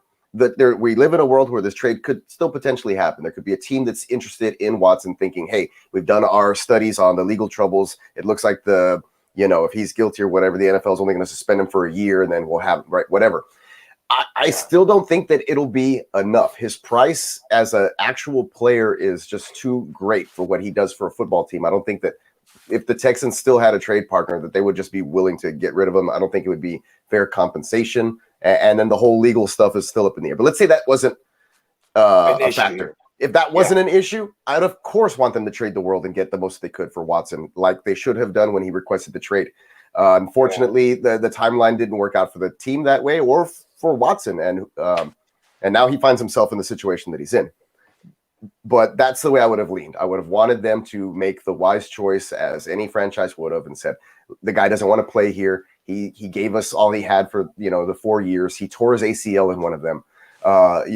He's done what he could do for the team. I mean, he carried them on his back Black last season. Jesus. He's Black Jesus. He looks down the field and perpetual light shines upon his target. Exactly. And he hits him. I love Deshaun Watson, bro. It was great, that whole run and everything. And me too. But now with all this stuff out there, I have to kind of change the way I approach, the way I look at athletes, just because they're superstar athletes. And I probably should have done that previous slide. I think this one just kind of hit close to home. But regardless, I think that, I would definitely rather see them trade. And if they still could trade away for anything at this point into a first or second round, if that's what they get for Watson, too bad. And then if it makes him look stupid and he doesn't have any legal repercussions or anything, well, then at least they got their hands clean of the entire situation. They gave him what he wanted and they got something back in return. But I just don't see that happening. It's probably going to be tank commander in full force. Okay. BWB for your Steelers. We're going to live in a quick world where Big Ben Rapisburger goes down for some reason, right? What would you rather, Mason Rudolph or Dwayne Haskins? We got another guy that can throw a football in the squad. What would you rather? It's like, is Mohamed Sanu still available? Right. He fit in. I would rather they give Julian Edelman a call and let him toss the rock a little bit. I don't know, dude. I guess I'd rather have Dwayne Haskins because at least, like, when you look at it, at least, like, I know what Mason Rudolph can do in this offense, at least. Dwayne Haskins has the potential to grow in the offense, right? So I'd rather have Dwayne Haskins, but that being said, Dwayne Haskins makes, like, bad reads, whereas Mason Rudolph. Do you think he could read? It's a coin flip, but I mean, I think Mason Rudolph. It's better than having Mason Rudolph throw medicine balls around the yard. So yeah, I mean, who gives a fuck, dude? At this point, racial slurs. Allegedly. Listen, I believe Myles Garrett, man. Yeah, me too. Easy. He's not just gonna say that at thin air. Right? Yeah. And Myles Garrett supposedly is like the nicest, sweetest dude off the field. Like nothing really gets him angry. And like, so that really set him off. You know what I mean? But okay. I mean, yeah, they hit another dude with a helmet. That's just next level target. Oh, he had to have been triggered. Oh man. That's like the equivalent of I'm gonna go 90s reference, like for those of y'all that are aware of Happy Gilmore. That's like the equivalent of Happy Gilmore trying to be a hockey player, and he took off his skate and tried to stab someone. You know what I mean? Shit. Ooh, that's pretty close, yeah. Yeah. Well, in the beginning of that movie, he looks pretty raw. Right. He goes off. He cannot skate. Okay, how about all right, so listen, to ask myself, right, what would I rather at 3? Anybody but Mac Jones, bro. I was gonna say, who would you take like if Wilson fell, if it was Wilson or Fields? It would be, to be honest, this is where we get into full Shanahan territory, and it would be Zach Wilson, because that's who we were being tied to all year during the 2020 season. We had a scout at every single one of his games. That's why when Mike LaFleur follows Saleh there, they're all interested in Zach Wilson. You know what I mean? And what's crazy about that is, like, Shanahan is that arrogant as a coach. He's like, give me a Zach Wilson. You know what I mean? And Zach Wilson was supposed to be like a second-round projected guy, but he played phenomenally in a COVID 2020. You know what I mean? Wouldn't you say that he's also arrogant enough to say, give me Mac Jones and I'll make him? Exactly. And I'm terrified of that, bro. I'm terrified of that, bro. And I love Kirk Cousins. I wanted him, and then we traded for Jimmy. I was like, we just couldn't wait, right? I wanted Corky Kirk, man. But he's like, listen, I'd rather have Corky Kirk. He's a good Christian. You know what I mean? He's Now you sound like a Texans GM or a Texans owner. you know, Mac Jones is like trying to find his keys because he's hammered. You know what I mean? And even if he's sober nowadays, my version's better. You know what I mean? Oh yeah. But yeah, okay. All right, how about this? Here's for all of us here. And I mean, I know how many leagues did you play in, Steezy? You said like 4 or 5 last year? I played in 4 last year. And in 4. Blake, how many did you play in? 1. 1? Okay, And yeah, you won won it. it. Yeah, never mind. Okay, me and Miles, right? We played at double-digit joints, Oh, right? Woo. So here's this question. it was like 15 last year. This is like, Damn. For real? yeah, I was in 13. So this is a real serious question. I think it might be a no-brainer for Steezy and Blake, right? But would you rather have your favorite team win the Super Bowl, or you win the entire? Maybe this is just for me, Miles here. Or you win the entirety of all your fantasy leagues? Because if that happened for me, that's like 15 bands, right? Yeah, dude. And I'm No like, cap, listen, no cap. next year my Niners will go. I'm like, Miles, what say you? Yeah. Okay. Typically I played like in 3, going up into last season, 3 to 5. And then like I jumped into the whole fantasy community. Yeah. And I couldn't like say no. And then like I started doing like different leagues and dynasties and different kind of like super flexes. Just Upside downs. I did an upside down league where everything was like, it was backwards. Yeah, you had to draft the worst players, and but they had to play, and they had to have playing time, and you got negative points for like fumbles and tackles for losses and stuff like that. It was awesome. I won that league, which is crazy, but I won that league. It was like I was really good at being bad in that particular league, so I won that one. I won another one. I got second on a couple of dynasties, but man, some of those really, really hurt. Did it hurt as bad as watching the Texans go 4-12?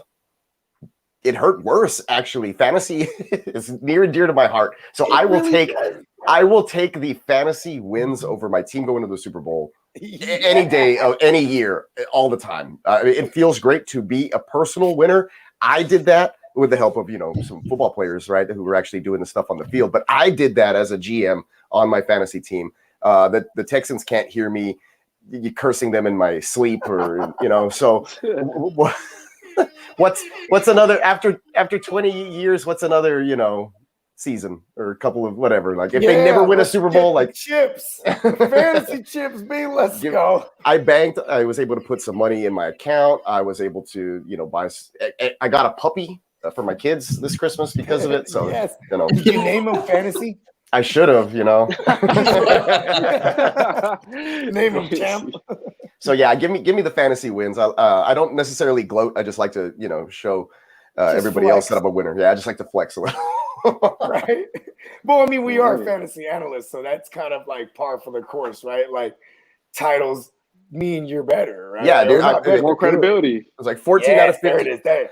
14 out of 15 playoff appearances. I made the ship. I made 6 ships, and I won 2 of them. So I think that it was a successful fantasy year last year. But I'm kind of freaked out and scared because it was a weird year with the whole COVID-19 situation.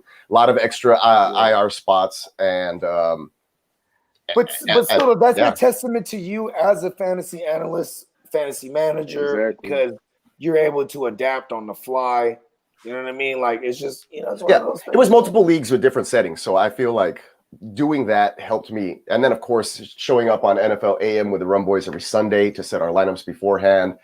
We had the waiver wire shows that we were doing here, and we just do kind of roundtable stuff like this. I wasn't on a lot of the shows, but I was definitely up in the chat asking you guys questions. And I would always I would ask you the same. I think it was the DJ Moore or who's my other? Oh my God. You know what I'm talking about? DJ Moore was the run-on joke all year. Because I had Allen Robinson and Terry McLaurin, but then I was like, who do I flex? Do I flex DJ Moore? Do I flex JD McKissick? I forget. And I'd only ask questions for my one home league that I ended up bringing home the ship in, which was like my main one, my baby, because I'm the commish there, and I hadn't won since 2016 or something. It became a thing where like me, Sven, and Robbie, we were missing on DJ Moore every week, and you Right. were doing the opposite of I our was. DJ Moore And it was take, hitting. and it was hitting.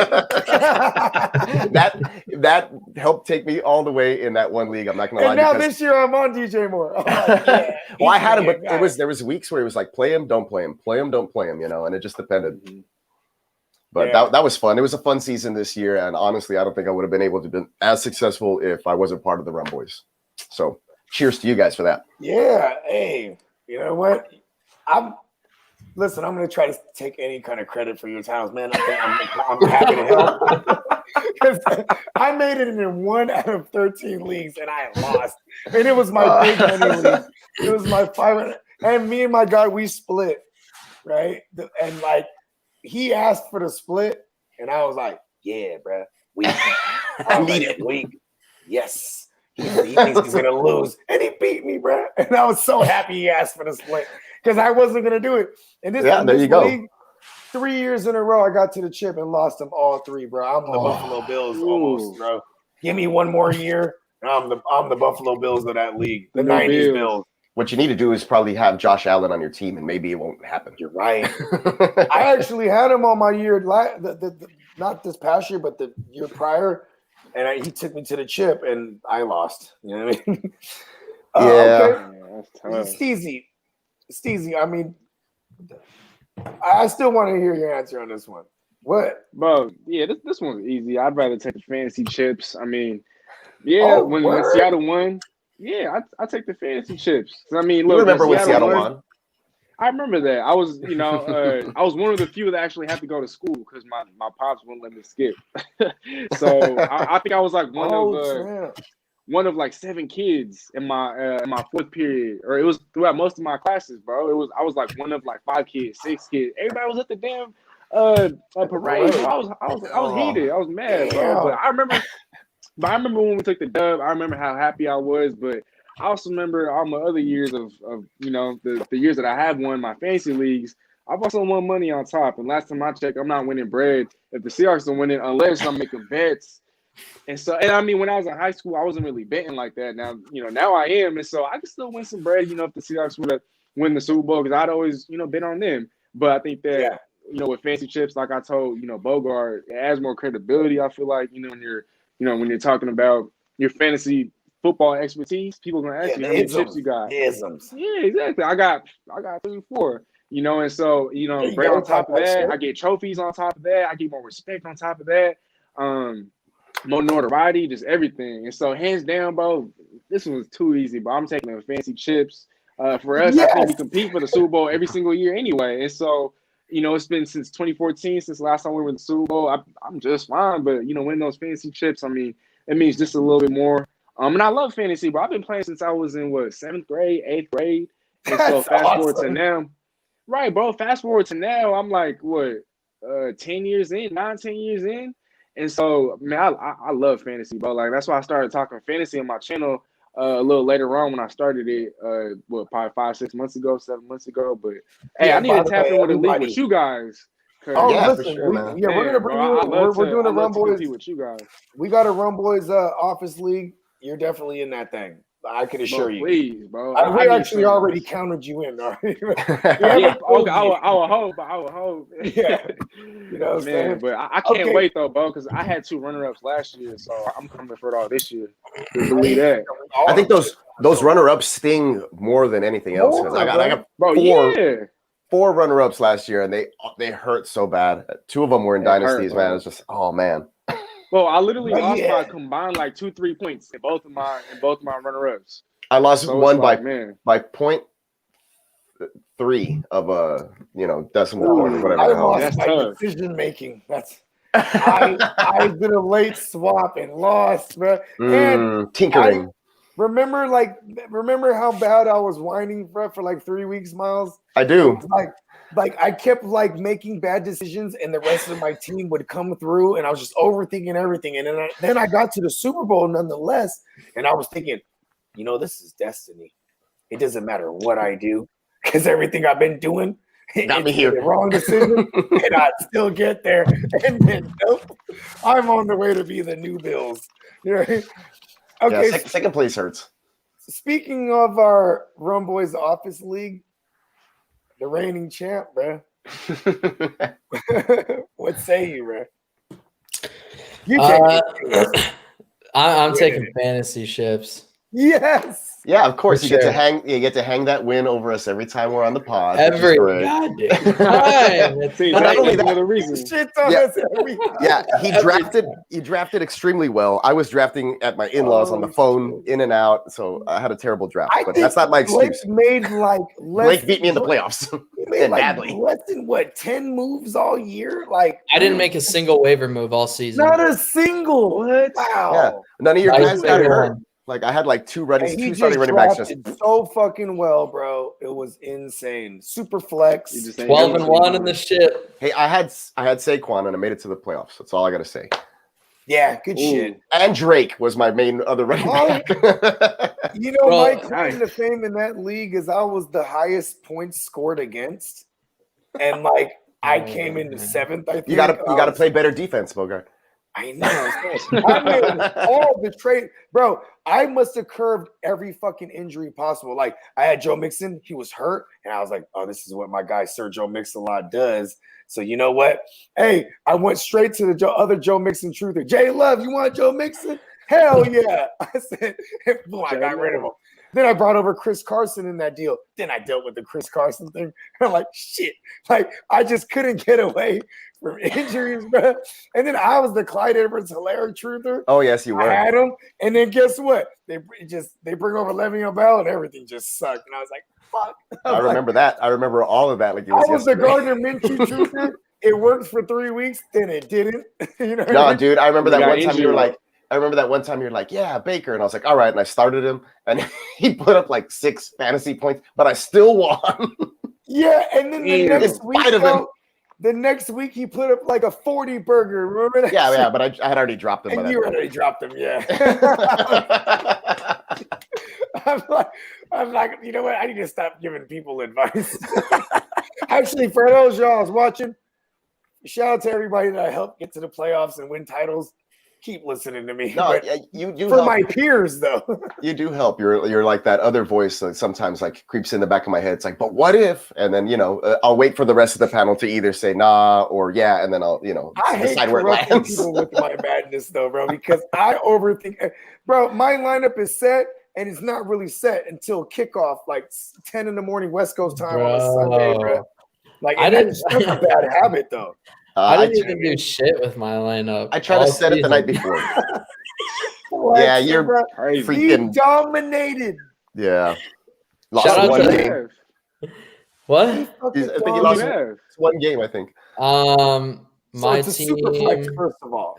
Yeah. Super flex. I had Josh Allen, Kareem Hunt, Dalvin Cook, DeAndre Hopkins, Adam Thielen, Darren Waller, T. Higgins, Justin Herbert, Kai Fairbairn, He Steelers drafted defense, He drafted Herbert. Drew Steelers Lock, defense. Chase Edmonds, Benny Snell, Sammy Watkins, Christian Kirk, CD Lamb, TJ Hawkinson. You How see many all those people? names? 12 team. 12 It was a team. 12-team 12. league. Okay. Yeah. But you see all those names he named? Like he was starting Christian Kirk those weeks he was going crazy. You know what I mean? Like he was Yes. starting TJ Hawkinson in place of Waller, and he went ham that one bye week where he needed to start him. Like it was just like I kept telling him, it's destiny, bro. No matter what you do, bro. And like even when you took your 1L, I was like, Oh, I didn't have got that L out the way now. I had Zeke, not Saquon. Sorry, I had There Zeke. it is. Dude, Gucci would have beat the shit out of me if he would have played me in the championship. Thank God Connor Burke beat That's him. right. Connor beat him in the game Yeah. before. Shout Man, out to Gucci, man. I had no receivers. Except for Gucci. Tyler Boyd, Robert Woods, Chase Claypool. I guess I think I made 12 trades in this league. Like I was trying to survive. That's how bad. Bro, it was. the amount of trades that I had coming in for Dalvin Cook was ridiculous. I was like, no, I'm not giving Dalvin Cook up. It's like every day I'm opening Sleeper and someone's trying to trade for Dalvin Cook. Like, no. it ain't Okay. happening. All right, here we go. Here's we'll rapid fire these ones. What would you rather as far as fantasy format? Super flex, single QB. I just want to get a consensus here because I say single QB. That's just how I'm used to it. well, we're gonna introduce you to Superflex in the Run Boys office league. Yeah, Man, I'd love to, bro. My dynasties are Superflex. A lot of the new PPR leagues that I played on Sleeper were Superflex, and I did well. But traditionally, I like one QB leagues. I think I don't know why. I feel like because I like. Oh, I know why. Because I'm a realist. I'm one of those traditional late QB guys, and I like to draft that way. Yeah. And when I draft in Superflex, changes it all. Yeah, when I draft in Superflex, it flips my whole everything around. So I just have to draft like, okay, well, whatever everybody else does, basically, is the way that I draft. Don't you got quarterbacks going in the first round? They're going in the first round in Superflex all the time. Yeah, all the time. Okay. Mahomes, Lamar Jackson, they were first rounders last year. And I think in this draft, Russ and Dak Prescott were second rounders, and they were on the 1-2 turnaround. You know what I mean? Ooh, that's crazy. Yeah. I was gonna say, like, who are my QBs? I had Watson, which was, and Watson was the value this year. It was crazy. Yeah, because nobody picked him up. I was like, I'll take Watson. And then because people Phillip were Rivers. afraid with no Nuke Skywalker. They were like, oh, Skywalker's gone, bro. And they were like afraid. And then Will Fuller started taking the PEDs. Yeah, right. Exploded. I was loving it, dude. And I was like, oh, and we have no defense. So I was like, he was an auto start, Shootout. Yes. But then my other QBs were Phillip Rivers and Matthew Stafford. And I was just like, You know what's crazy about Phillip Rivers, bro? 24 passing TDs. That's fucking crazy for a team that had a top 3 defense. Like, they were still throwing that thing. You know what I mean? Yeah, so I'm actually excited for Carson Wentz this year. As a late round, Superflex is going to be like a mid-round guy, like a back of the mid-round. My running backs were shit, and I'm sure I had a whole bunch of other ones. Like Sony Michel, Ito Smith are on my team. Like, come on, dude. Daryl Henderson. Like, how did I make the playoffs?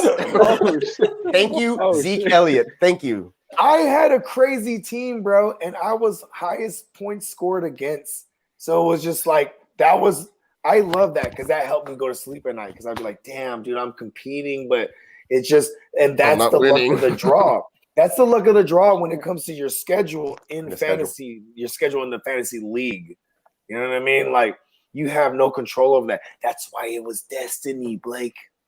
Yeah, give me the one QB. I like to draft with one QB drafts. Okay, let's advocate for a 14-team single QB in the office league this year. Actually, I don't want to say that because Blake's gonna be like, "Damn it, we're changing it up while he's already checked." BWB, what say you? I like one QB leagues. That's how I've always done it. Let's go. This was legit. I think the second time I've ever done a super flex was this. Dominated. Well, they say first the worst, second the best. When you're like 7 years old, third the worst. I remember that, bruh. Oh shit. Okay. So what do you got? I'm gonna remember this. I like it all, bro. I'm not tripping. But if we do single QB, we have a purpose. My purpose these days, bro. I love the super flex. And here's what I do. I was trying to in all my super flex leagues. Hey, no, man, my home league redraft ones, and we've been doing the same for 7 years. Like that are, we just kind of tweak it up and try to improve the league all the time. Yeah, it's just slowly. Like, I don't think those guys will ever jump on a super flex. They only want to do dynasty. They just want to redraft every year. So Hustle's finna be in this league too. Yeah, those one QB leagues for me are like essential for like my home leagues that I actually go to live drafts and I draft with my friends at, because I'm in about 3 or 4 of those. And I think we are shout out to Hustler. We are moving into the IDP as well for the office league. Oh, IDPs. Yeah, I've never done IDP. I had my first taste of them last season, and I think about 7 of them were IDPs, and I picked up on it really quick, and it was fun. IDPs was great, and there was different formats. It's like 4 slots, start anybody. It was like you need to start 2 DBs, you need to start 2 linebackers or like linemen or whatever. There was some that when the rules get too meticulous, I hate that shit. I'm gonna bounce out of that league, man. It's like, no, you can't draft an IDV player until the 8th round between rounds 9 and 12, and you can't he has to start him if his birthday's in April, kind of shit. Like, no, man. He's gotta have numbers 30 through 39 on his back. Exactly. I was in a league like that, and it was like it hurt my head, but I mean, I got through it. Wait, how many defensive players do you take in the IDP? Well, It depends, I guess, just on how they slot it. depends, like how this, like my IDP league in my home league, we start 11 of these motherfuckers, bro. You know what I mean? Like Start a whole team. It's full on. You start a whole team? Yeah, a whole fucking Oh. team, bro. In the ones that I did, it was normally you start like 4 guys, and it was typically like 2 DBs and then either a linebacker or a defensive We had lineman. 3 of each. We had 3 DLs or 3 DLs, which is also DEs and DLs, right? That counts. And then 3 LBs and it's Safety funny. or DB. I almost laughed at when I said LBs because I was, my history as a D boy. Yeah. I'm legit nowadays. But then the 3 DBs, right? Then 2 flex. You know what I mean? Damn. So you're drafting a whole offensive lineup, a whole team. Yeah. Basically, except for offensive linemen. 24 rounds, right. 12 team, and that one's a super flex. It's a grind, but it's also just like the fact, and the bench, you really have 0 bench. You have like 4 bench spots, so it hella promotes trades. Right, like, yeah, there's not a lot on the waiver wire. Yeah, it provokes trades like crazy, and like motherfuckers be hitting me up, bro. What's up, dog? What you doing for lunch, bro? I'm gonna take you out. Really? And I'll get the free lunch. Really? And not humor any of their trade offers. So what you want? Give me a burger. Kind of. You know what I mean? Okay. Here's our last one before we close this up. Right? What would you rather? Okay. Damn, I'm trying to remember this because this was a good one. I told you I was coming up with these ones on the fly. Oh yeah, that's right. Okay. What would you rather? Would you rather your team, right? Your team set the undefeated season record, but the playoffs are untold, right? We won't go like, the complete undefeated, right? Or would you rather your team be the wild card and perhaps get in? You know what I mean? So, mind you, because I feel like, and I want to preface this, because the undefeated teams feels like there's a curse here. You know what I mean? Like it feels like the Dolphins guys, they're all still alive. So they're just like voodoo cursing everybody. You know what I mean? Right? Yeah, Brady and the Patriots know about that. Yeah, because, and mind you, this is like barbershop talk right here. You know what I mean? Because but there's only 2 teams, right, that we can say that have done this in the regular season. Is the Dolphins and the Patriots, but the Dolphins are the only one that went all the way. There's no other, right? So you want history, and then there's a handful of teams I can mention off the top of my head that has won a Super Bowl being the wild card. You know what I mean? Steelers. Yeah. Ravens also. It's like the Giants every time they beat Brady. Yeah, I mean, you know what I mean? So what say you? Are we it's both a gamble, but one of them tends to have a curse, and the other one carries some like good juju even. Yeah, I'll go ahead and just kick it off.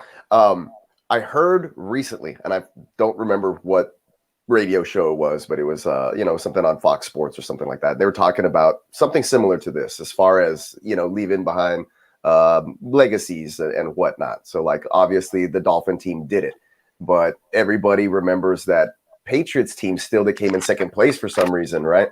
It's weird, but I mean, just the fact that you were undefeated and there's so much buzz around the fact that the team can do that. You get talked about a lot and all that stuff. I think that the team itself starts to feel that pressure from the outside, and they need to take that loss to kind of just and breathe at some point in the season in order to be successful in the playoffs. Because once you lose in the playoffs, that's it. You lose in the playoffs. You can't reset and be like, we had too much pressure. We didn't perform well. I've heard teams say that there are people that have given interviews from being in the Super Bowl that they don't remember the whole first quarter because the adrenaline, the games, while everything's different, it's such a different game than the rest of the other games that they've played. So I feel like that one loss at some point in the season, that's a long ass season. I think it's going to be even harder to do this shit now with 17 games. You know what I'm saying? So yeah. And the teams, once they get in and they lock in certain positions, to start to rest players and people and stuff like that. They don't want injuries to occur. So I think that going undefeated like that throughout the regular season isn't as important. You'd rather have a loss somewhere so you can look at, your mistakes. You have something to evaluate. You can come back. Shout out to the 2015 Panthers. They went 15-0, then lost one to the Falcons, and then they went to the Super Bowl. Oh yeah, Mhm. was that that was Cam? That was the Cam MVP. Cam. Was that in Vegas? Was that the Super Bowl? It was in Santa Clara. It was in my backyard. Oh, I thought the Super Bowl was in Vegas Yeah. that year. Okay. Anyways, had the time frame. Vegas mixed up. wasn't built yet. Yeah. No. Oh yeah, you're right. I was in Vegas for that Super Bowl. Never mind. Yeah. Turning up. Now I remember.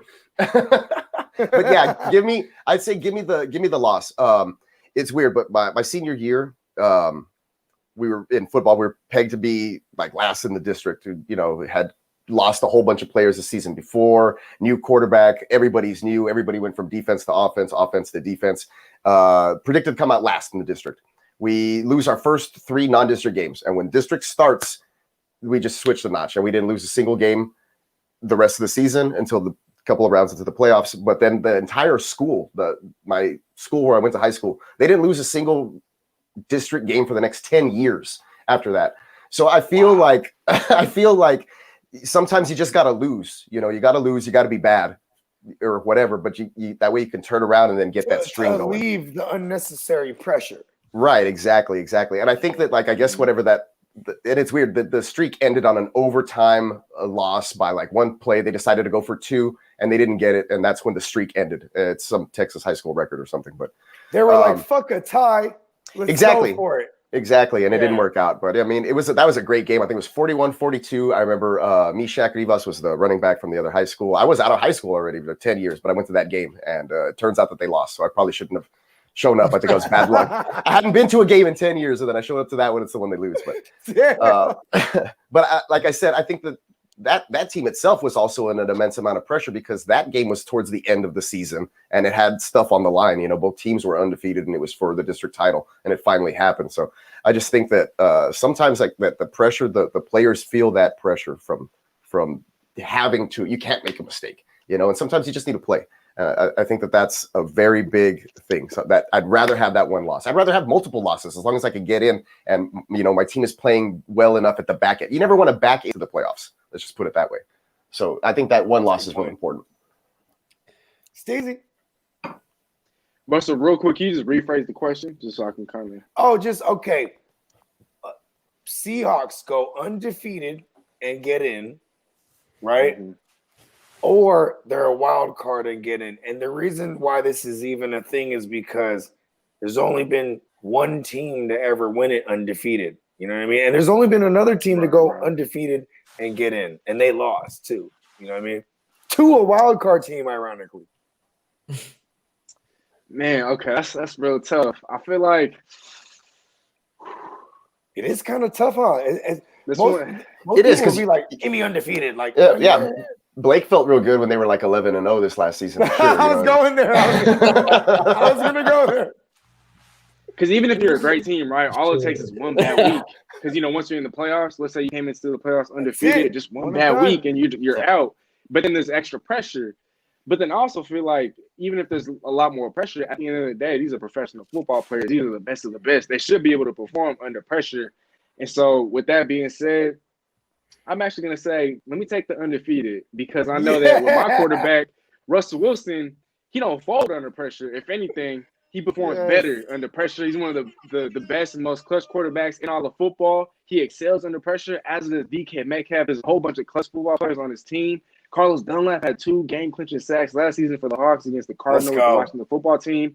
I want all that pressure because, I mean, if anything, the Seahawks actually pressure makes diamonds. Yeah, that's up. Exactly, pressure makes diamonds. You gotta want that coal pressure, and I shit diamonds. 100%. And so, I mean, with all those things being said, I mean, like I was just gonna say, the Seahawks lose games. It seems like every single year to teams that they shouldn't be losing to. But then, whenever they're playing up against a top tier opponent, whenever it's prime time, they shine the brightest under the lights. And so, I want to see the Seahawks actually go through the end of the season. I want to see them breeze through it. I mean, all the pressure's going to be on them. But look, they got the guys to they're going to go undefeated and match the Dolphins, man. He said it. I would love it, but I don't think it's – but, bro, I really don't think it's that realistic. And, I mean, the approach that we take into, some regular season games. And so, I wouldn't bet on it. But I feel like at the end of the day, I mean, we got the quarterback. Yeah, it's what you would rather. Exactly. would So give me rather. the undefeated season, man. Let me Yeah, tell you're spoken like a Seahawks fan, and like me over here. Like I know when things are going good for the Texans, it's about to hit the rock bottom because we were up 24-0 over Kansas City in the playoffs a couple of years ago, and now it's a dumpster fire of a franchise. So I don't like it when they things did are it going. to us too, Miles. I don't like in it when the things Super are Bowl. going so. That's true. I don't like it when things are going too smooth. That's when I get worried. My wife she can attest to this. I was watching that game and it was early and we were up big and she's like, "What's wrong?" And I was nervous, pacing around the house. I was like 5 beers in the first quarter. I was like, "This is not good. We can't keep this up for 3 more quarters." And sure enough, man, as soon as that happened, like stuff just started hitting the fan, bro. I left You the house. guys went crazy that first quarter. That first quarter went crazy, bro. So, Steezy's answer, spoken like a Seahawks fan. I think mine probably because the Texans just shit on themselves. So, okay, let's hear from the Steelers real quick, because the pressure started mounting for the Steelers as you guys went 1 week, 2 week, 3 weeks, 4, 7, 8, 9, 10. Everybody was 11. saying it too. They're like, "Who they play?"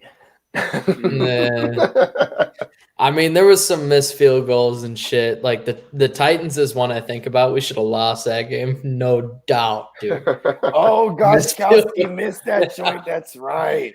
Yeah, Man, that's funny. I think the Texans should have beat the Titans both times they played them, but they lost by field goals or last second field goal both times. So, anyways, I would rather take the wild there was card an overtime win there too, right? there was an overtime. Yeah, they lost in overtime also. Yeah. So they had their number this season. They could have easily done a lot better. They lost a lot of their defense was just horrible. Sorry to go on about this, Blake. 32 against the run 2 years straight, like number 32. That's not good, that's horrible, dude. Against a Derrick Henry, even. Dude, Derrick Henry pulled up like you got T.Y. Hilton throwing out 200-yard receiving games, and Derrick Henry rushing for 200 on us side. What the fuck is going on? And then still competing with these teams, like down to the wire. Real talk. Give me the tank commander. Give me no wins this season. Screw it. Yeah. And then the number 1 pick next year. What's his name? Oslowski. What's that guy quarterback from the Detroit Lions that went 0-16? Dan Orlovsky? Dan Orlovsky. Oh, there you go. Step aside, Dan Orlovsky. Give me that shit. Here comes I think Tyrod's too good. I think Tyrod's too good. Tyrod's too good. I like that you knew that, easy. That's my Okay, so what say you, BWB? Are we going undefeated? Are you guys on a vendetta right now? Nah, dude, give me the wild card spot. Yeah, I like it.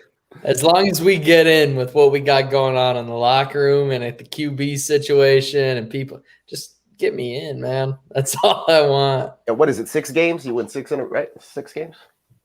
No, 5 games. What is it? To win the whole thing once you're in, you got the wild card. Wild card. Divisional. Conference. That's 4. That's nothing. That's not. Yeah, I mean the 7th seed. The 7th seed makes it so much more fun. And now that we have 17 games, it's gonna be insane, dude. You know what I mean? Like this shit's gonna be I can't wait to crazy. see how it unfolds. Man, Julian Edelman's numbers are going to look way worse after receivers are playing 17 games. Oh, yeah. Damn. I think we might see a 2,000-yard season soon. You never know, man. I'm serious. For real, though. The 2,000-yard season from a receiver is coming, bro. I mean, Calvin Johnson was already close, 1964. But then again, not everybody Calvin Johnson. So, yeah. Megatron. I still have the Madden 13 with him on the cover back there somewhere. Ooh. Let's go. I know that was the last question, but I just one more rapid fire because this was like a popular subject this past couple of weeks. Rapid fire, what would you rather in draft strategy? 12-team PPR, 0 RB or not? And y'all know what 0 RB is, right? Yeah. Obviously. Yeah. This has been an argument this past couple of weeks. This is rapid fire. PPR, you say? 12-team PPR. I don't think that the setting, just because it's 12-team PPR, moves the needle too much for me to want to go 0 RB. I'm a proponent against it. I think you need to get as many running backs as you possibly can because they're committees. A lot of times, people get hurt at that position more often than the other positions, I feel. Unless you're the 49ers, you just get hurt everywhere. And facts. But yeah, important. I'm a proponent of like, man, if I like a running back and he's there and I still need I have 3 receivers that I need to get, I'm still going to take the running back most likely, and I'll figure out a receiver later on. I mean, look, we were talking about Chad Hansen coming up in the middle of nowhere. Guys like Auden, like you can plug in a receiver and they can pop off. You can't just plug in any running back and that'll happen. So I'm shout not out to Cameron. Hold on, what's his name? Cameron Meredith, bro. Shout out to Cameron Meredith. Back in 2016. I was about to say, is he still playing? The GOAT. No, he just had this 3-week stretch, bro. Yeah, dude, that was me with crazy. That was me with Robbie Anderson. I think like the first year that he was like in the league or whatever. I was like, give me that guy at the end of my Shout season. out to the string bean. And I'm sitting other receivers that have got into a slump, or another receiver has emerged and not seeing the targets anymore. So I think that you're more likely to find a diamond in the rough as far as receivers go that you can start in the later rounds than a running back. You really got to strike a gold with a running back. So especially in today's fantasy communities, like those backup running backs are being benched. Like they're on people's bench already. They're not floating around there on the waiver wire. Like, you know what I mean? Like, you know how many people own Chase Edmonds and what's the name, Alexander Madison last year? They're like 100% rusted. And they didn't even have those guys didn't even have Dreezy or goddamn Cook. You know what I mean? Like, it's crazy, bro. Exactly. No, yeah, I'm not a zero RB. Nah, bro. If anything, I'm going 0 wide receiver before I ever go 0 RB. Yeah. Traditionally, the last 19 years I've been playing, I think every single year, except for maybe the exception of 1 or 2, I always went running back first. And some of those years, I actually went running back my first 3 rounds. And then, I figured out receiver later. In the pass-happy league that the NFL has become, I mean, a lot of teams have 2 relevant receivers now. And then a lot of these other teams with feature backs, there's obviously only 1 relevant running back. And so, Miles said, they're just, more scarce. There's not as many of them. And when you do have one, you have one of the few diamonds in the rough. I mean, there really aren't that many true third down workhorse running backs left in the NFL. Yeah, that is an endangered species these days. Yeah. There's like a handful of them, and then that's it. If you don't have a top. And so you look at a lot of these teams that win championships. I mean, you look at their running back depth. It's like, okay, damn, he was stacked at running back, or at least in the leagues that I've been. That's kind of a trend that I've noticed. Receivers, like you guys also said, you can always pull them off from the waiver wire. I picked up receivers. I remember picking up OBJ his rookie year. Nobody wanted him, and I think when he had the hammy, bro. Exactly. He was out for the first 6 weeks. Yeah. And he had a great rookie year anyway. Exactly. It was like week 7, week 8 where I picked him up, and then he ended up playing like week 9, week 10. He went crazy, but I won the chip that year, bro. And I just picked him up, and I already had Julio that year, and I already had AP that year. I already had Tom Brady that year. And so I picked the OBJ, bro. I dominated every single game, every to the chip. 2014 was an awesome year. Bro, yeah. When I can pick up a wide receiver that's hot like that, it typically will elevate the team just another level. I've had some teams that were struggling even this last season, and I was able to get guys like Dobbins, not Akers, but some guys off the wire that would kind of maybe help out. I think Akers was a waiver wire. Was he a waiver wire guy? Yeah, because he was drafted but then dropped. Right. So I was able to pick up guys like that, towards the end, and I still had a slew of good running backs. So these guys slotted in as a flex, and I didn't have to worry about, okay, will this receiver pop off right now or whatever? No, I was like, now I got a starting running back, but I didn't have to pick him up, but there's not a lot of guys like that. I'm just saying I think those are very Shout out to Jacoby Myers. My baloney has a first name. and then, bro, 3 weeks of fucking solid production, and then I kept foolishly putting him in my lineup after chasing it, and he just fucked me for the next 3 weeks. Pause. Oh, and then one more thing. With receivers, a lot of their production is more dependent on their quarterbacks and then their team situations. With running backs, I mean, even if their team situation is bad, they can still produce. Because let's say shout out to James Robinson. I was about to say James Robinson. Because he was inefficient.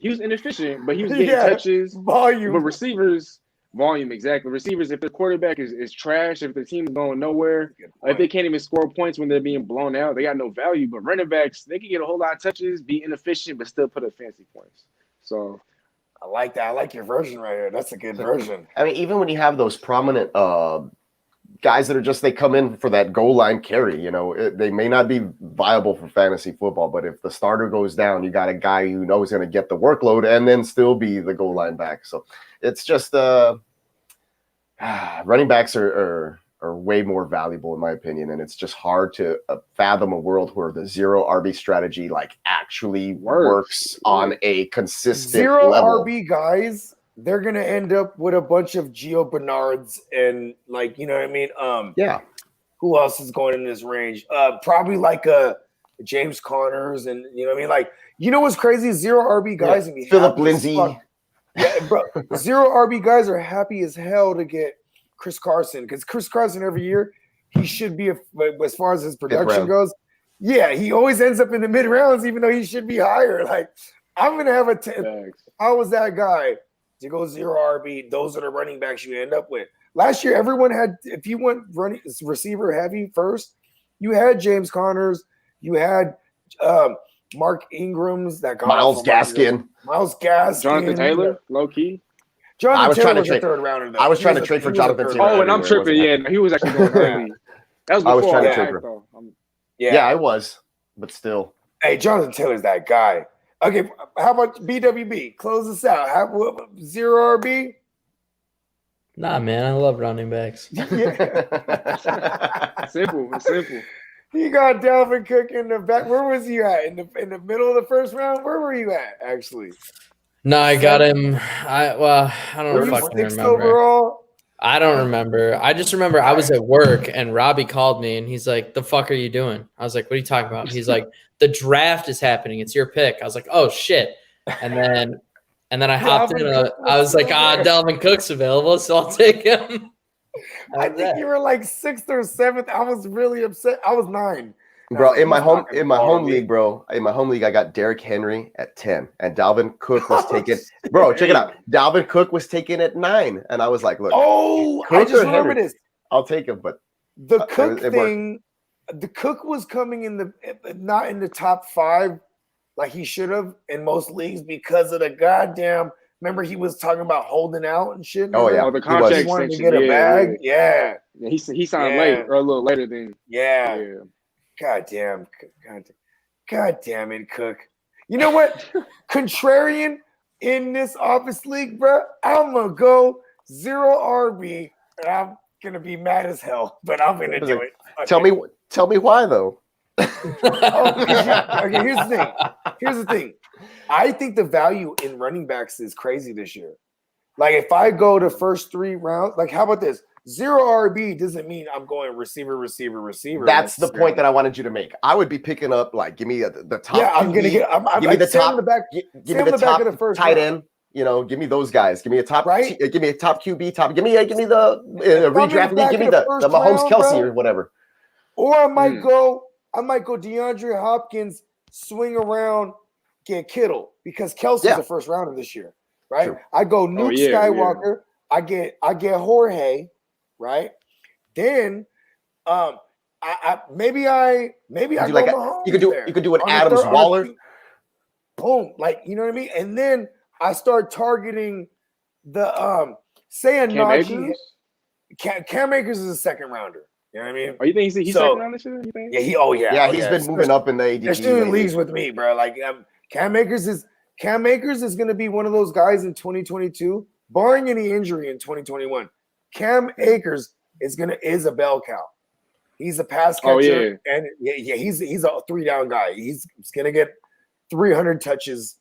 Like, he's one of those guys. Like, I'm projecting him as that. Man, I was in too many leagues. I don't know what league I had Akers in, but it was beautiful.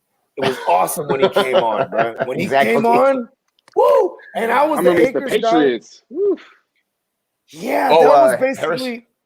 And you know what's crazy is before that Thursday night game against the Patriots, he had 3 weeks of touchdown, like 3 weeks touchdown straight, whether it was through the air or on the ground. And his I always look at snap count. It was going from like 58 to 62 and then jumped up to like 76%. And I'm always looking at Sean McVay like, when are you going to get him up to this 80+% snap count like you did with Gurley? That's Cam Akers' ceiling. You know what I mean? Give me that. But 100%. Right? So first of all, if I'm going zero RB, then I'm definitely looking at the PPR running backs. Once I get to the mid rounds, I'm looking at the, like my man Peacock said, the Naeem Himes of the world, the Gio Bernards, the goddamn dare I say, late round Kalen Balaj. Not even McFarland. McFarlane. Whatever, dude. You're sleeping on McFarlane. I'm taking McFarlane, bro. If I'm in a league with you, I'm just because I'm gonna get him, bro. Not if I take his ass first. Yeah, I you swear to will. God. I think by the time Steelers Nation is done with him, they could drive his ADP up to like 12th round in a 12-team redraft. He's gonna be a 12 rounder, bro. Like he's gonna be in that range. I'll snatch his ass up just like I did Benny Snell. I'll go ahead and especially pass. if they don't address that in the draft. If they don't draft any kind of running back, because they shouldn't, to be honest. You know what I mean? But yeah, you guys are gonna have fun, Rum Boys and Girls, all year watching Bogey fall apart every week. I put my word on doing 0 RB, and I will. I'm a man of my word. Miles Peacock, let them know where they can find you, brother. Yo, what is up, everybody? Of course, you can find me on Twitter at ff_Peacock. I'm the chief editor of rumboys.com, this beautiful little channel that you get to see all these great personalities come together. My man Steezy, Bogart, Blake, just a couple of us, a tip of the iceberg when it comes to sports analysts. We're talking, we got shows almost every day of the week. We are doing mocks live. We got new crew coming in with a Hustler who is up in the chat. He's doing stuff all the time. Yeah, shout out to the Hustler, man. We be affiliated. We be up on SportsMe app, monkeyknifefight.com as well. So make sure you check all that stuff out. Go to rumboys.com. You can see all the shows up on our little carousel. You can catch all the weekly episodes. You can see all of your favorite analysts on there. And then right below that, you go to the Captain's Corner, and you can, of course, find merry-go-round. A merry-go-round. That works instead of carousel. My So that little better. merry-go-round. But you drop down to the Captain's Corner. We had an article that dropped today about the Chargers free agency by our man Sean. So go ahead and check that stuff out. And then Shout out to Sean. Yeah, I don't get on my Facebook, so don't look for me there. And I'm on Instagram at Muscle Up Miles with underscores in between. And you can catch all my fly artwork. And I do all the graphic stuff for Rum Boys as well. Yeah. And you do a great job, brother. Thank you. I need to package your shit up, man. I'm sorry I've been busy, but you know how that man, goes. Don't worry, man. When it arrives, it arrives. You know, it'll be a pleasant surprise. I'm not even going to tell you. Yeah, don't. Same thing when I tell Blake, don't even tell me what we got in store. Just bring it on me. Steezy, let him know, brother. Man, this was fun, bro. I hope to, do a lot more of this. Oh yeah, brother. For those of y'all, we're gonna get a rotation going, man. My version's better for all of us, for real. Man, hell yeah, bro. And I can't wait for this fantasy shit. I mean, shit, bro. Yeah. I'm always in it to win it. I mean, Yes. I didn't win any first places, last season. I didn't have any first place finishes, but I still took home some bread. And so, there's that to look forward to as well. But at Run Boys Fantasy Network, man, come fuck with us. Tap in all the social media platforms. If you're still tuned in, if you ain't subbed, I don't know what you're doing. Hit that subscribe button, man. What you waiting for? And then show everybody here some love, man. At the GMM Network, big brother right there, Bogart, Scott Free. Thank you, brother. Be sure to hit him with a follow. Of course, man. Miles Peacock. Hey, happy late birthday to you, my brother, man. Thank you. Sorry, Yeah, I get man. to, say that when No, it's his birthday. happy Happy birthday. late All good, birthday. man. Show my man's here some love, man. If you guys are already tapped in, following him, all that good stuff, be sure to hit him up. And then last but not least, Blake, nice to meet you, bro. I look forward to, being able to get on a lot more of these with you The in the near champ. future. The champ, yeah. Hey, I'm gonna have a little something to say about that next season. So Yeah. look out. And then last but not least, if you ain't already fucking with me, man, ask Steezy A. Smith right here, STEEZYA SMITH. I've been going crazy the past week. I've kind of been off of Instagram and everything else just because monetization is kind of looming for us, and so that's why I've been trying to drop video after video. But man, tap in with everybody here, show some love. Yeah, everybody, Thanks to everybody man, tuned in, man, everybody for real. be sure to subscribe to my man Steezy A. Smith's channel, bro. On This dude YouTube. got the isms, bro. He Damn got straight. the isms, and Man. he's definitely in our homie section on our channel. Mhm. You know what I mean? Be sure to give him a sub. BWB, what's happening?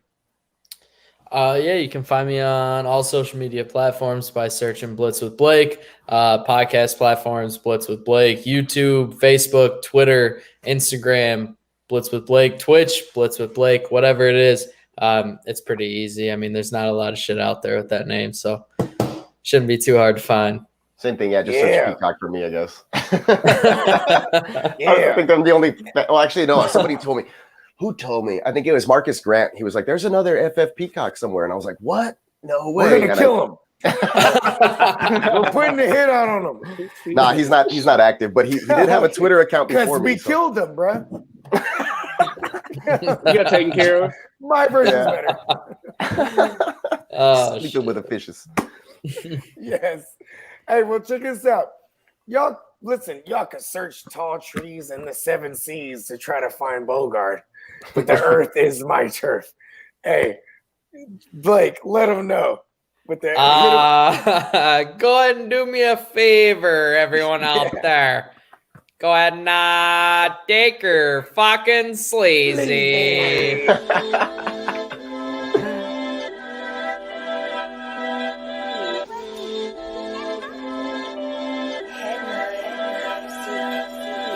Can I roll some? Can I keep it lit? Can I smoke some? Can I be about a grip? Can I stack up? Can I say money talk? I don't flat guns. Can I play a low key? Mask up.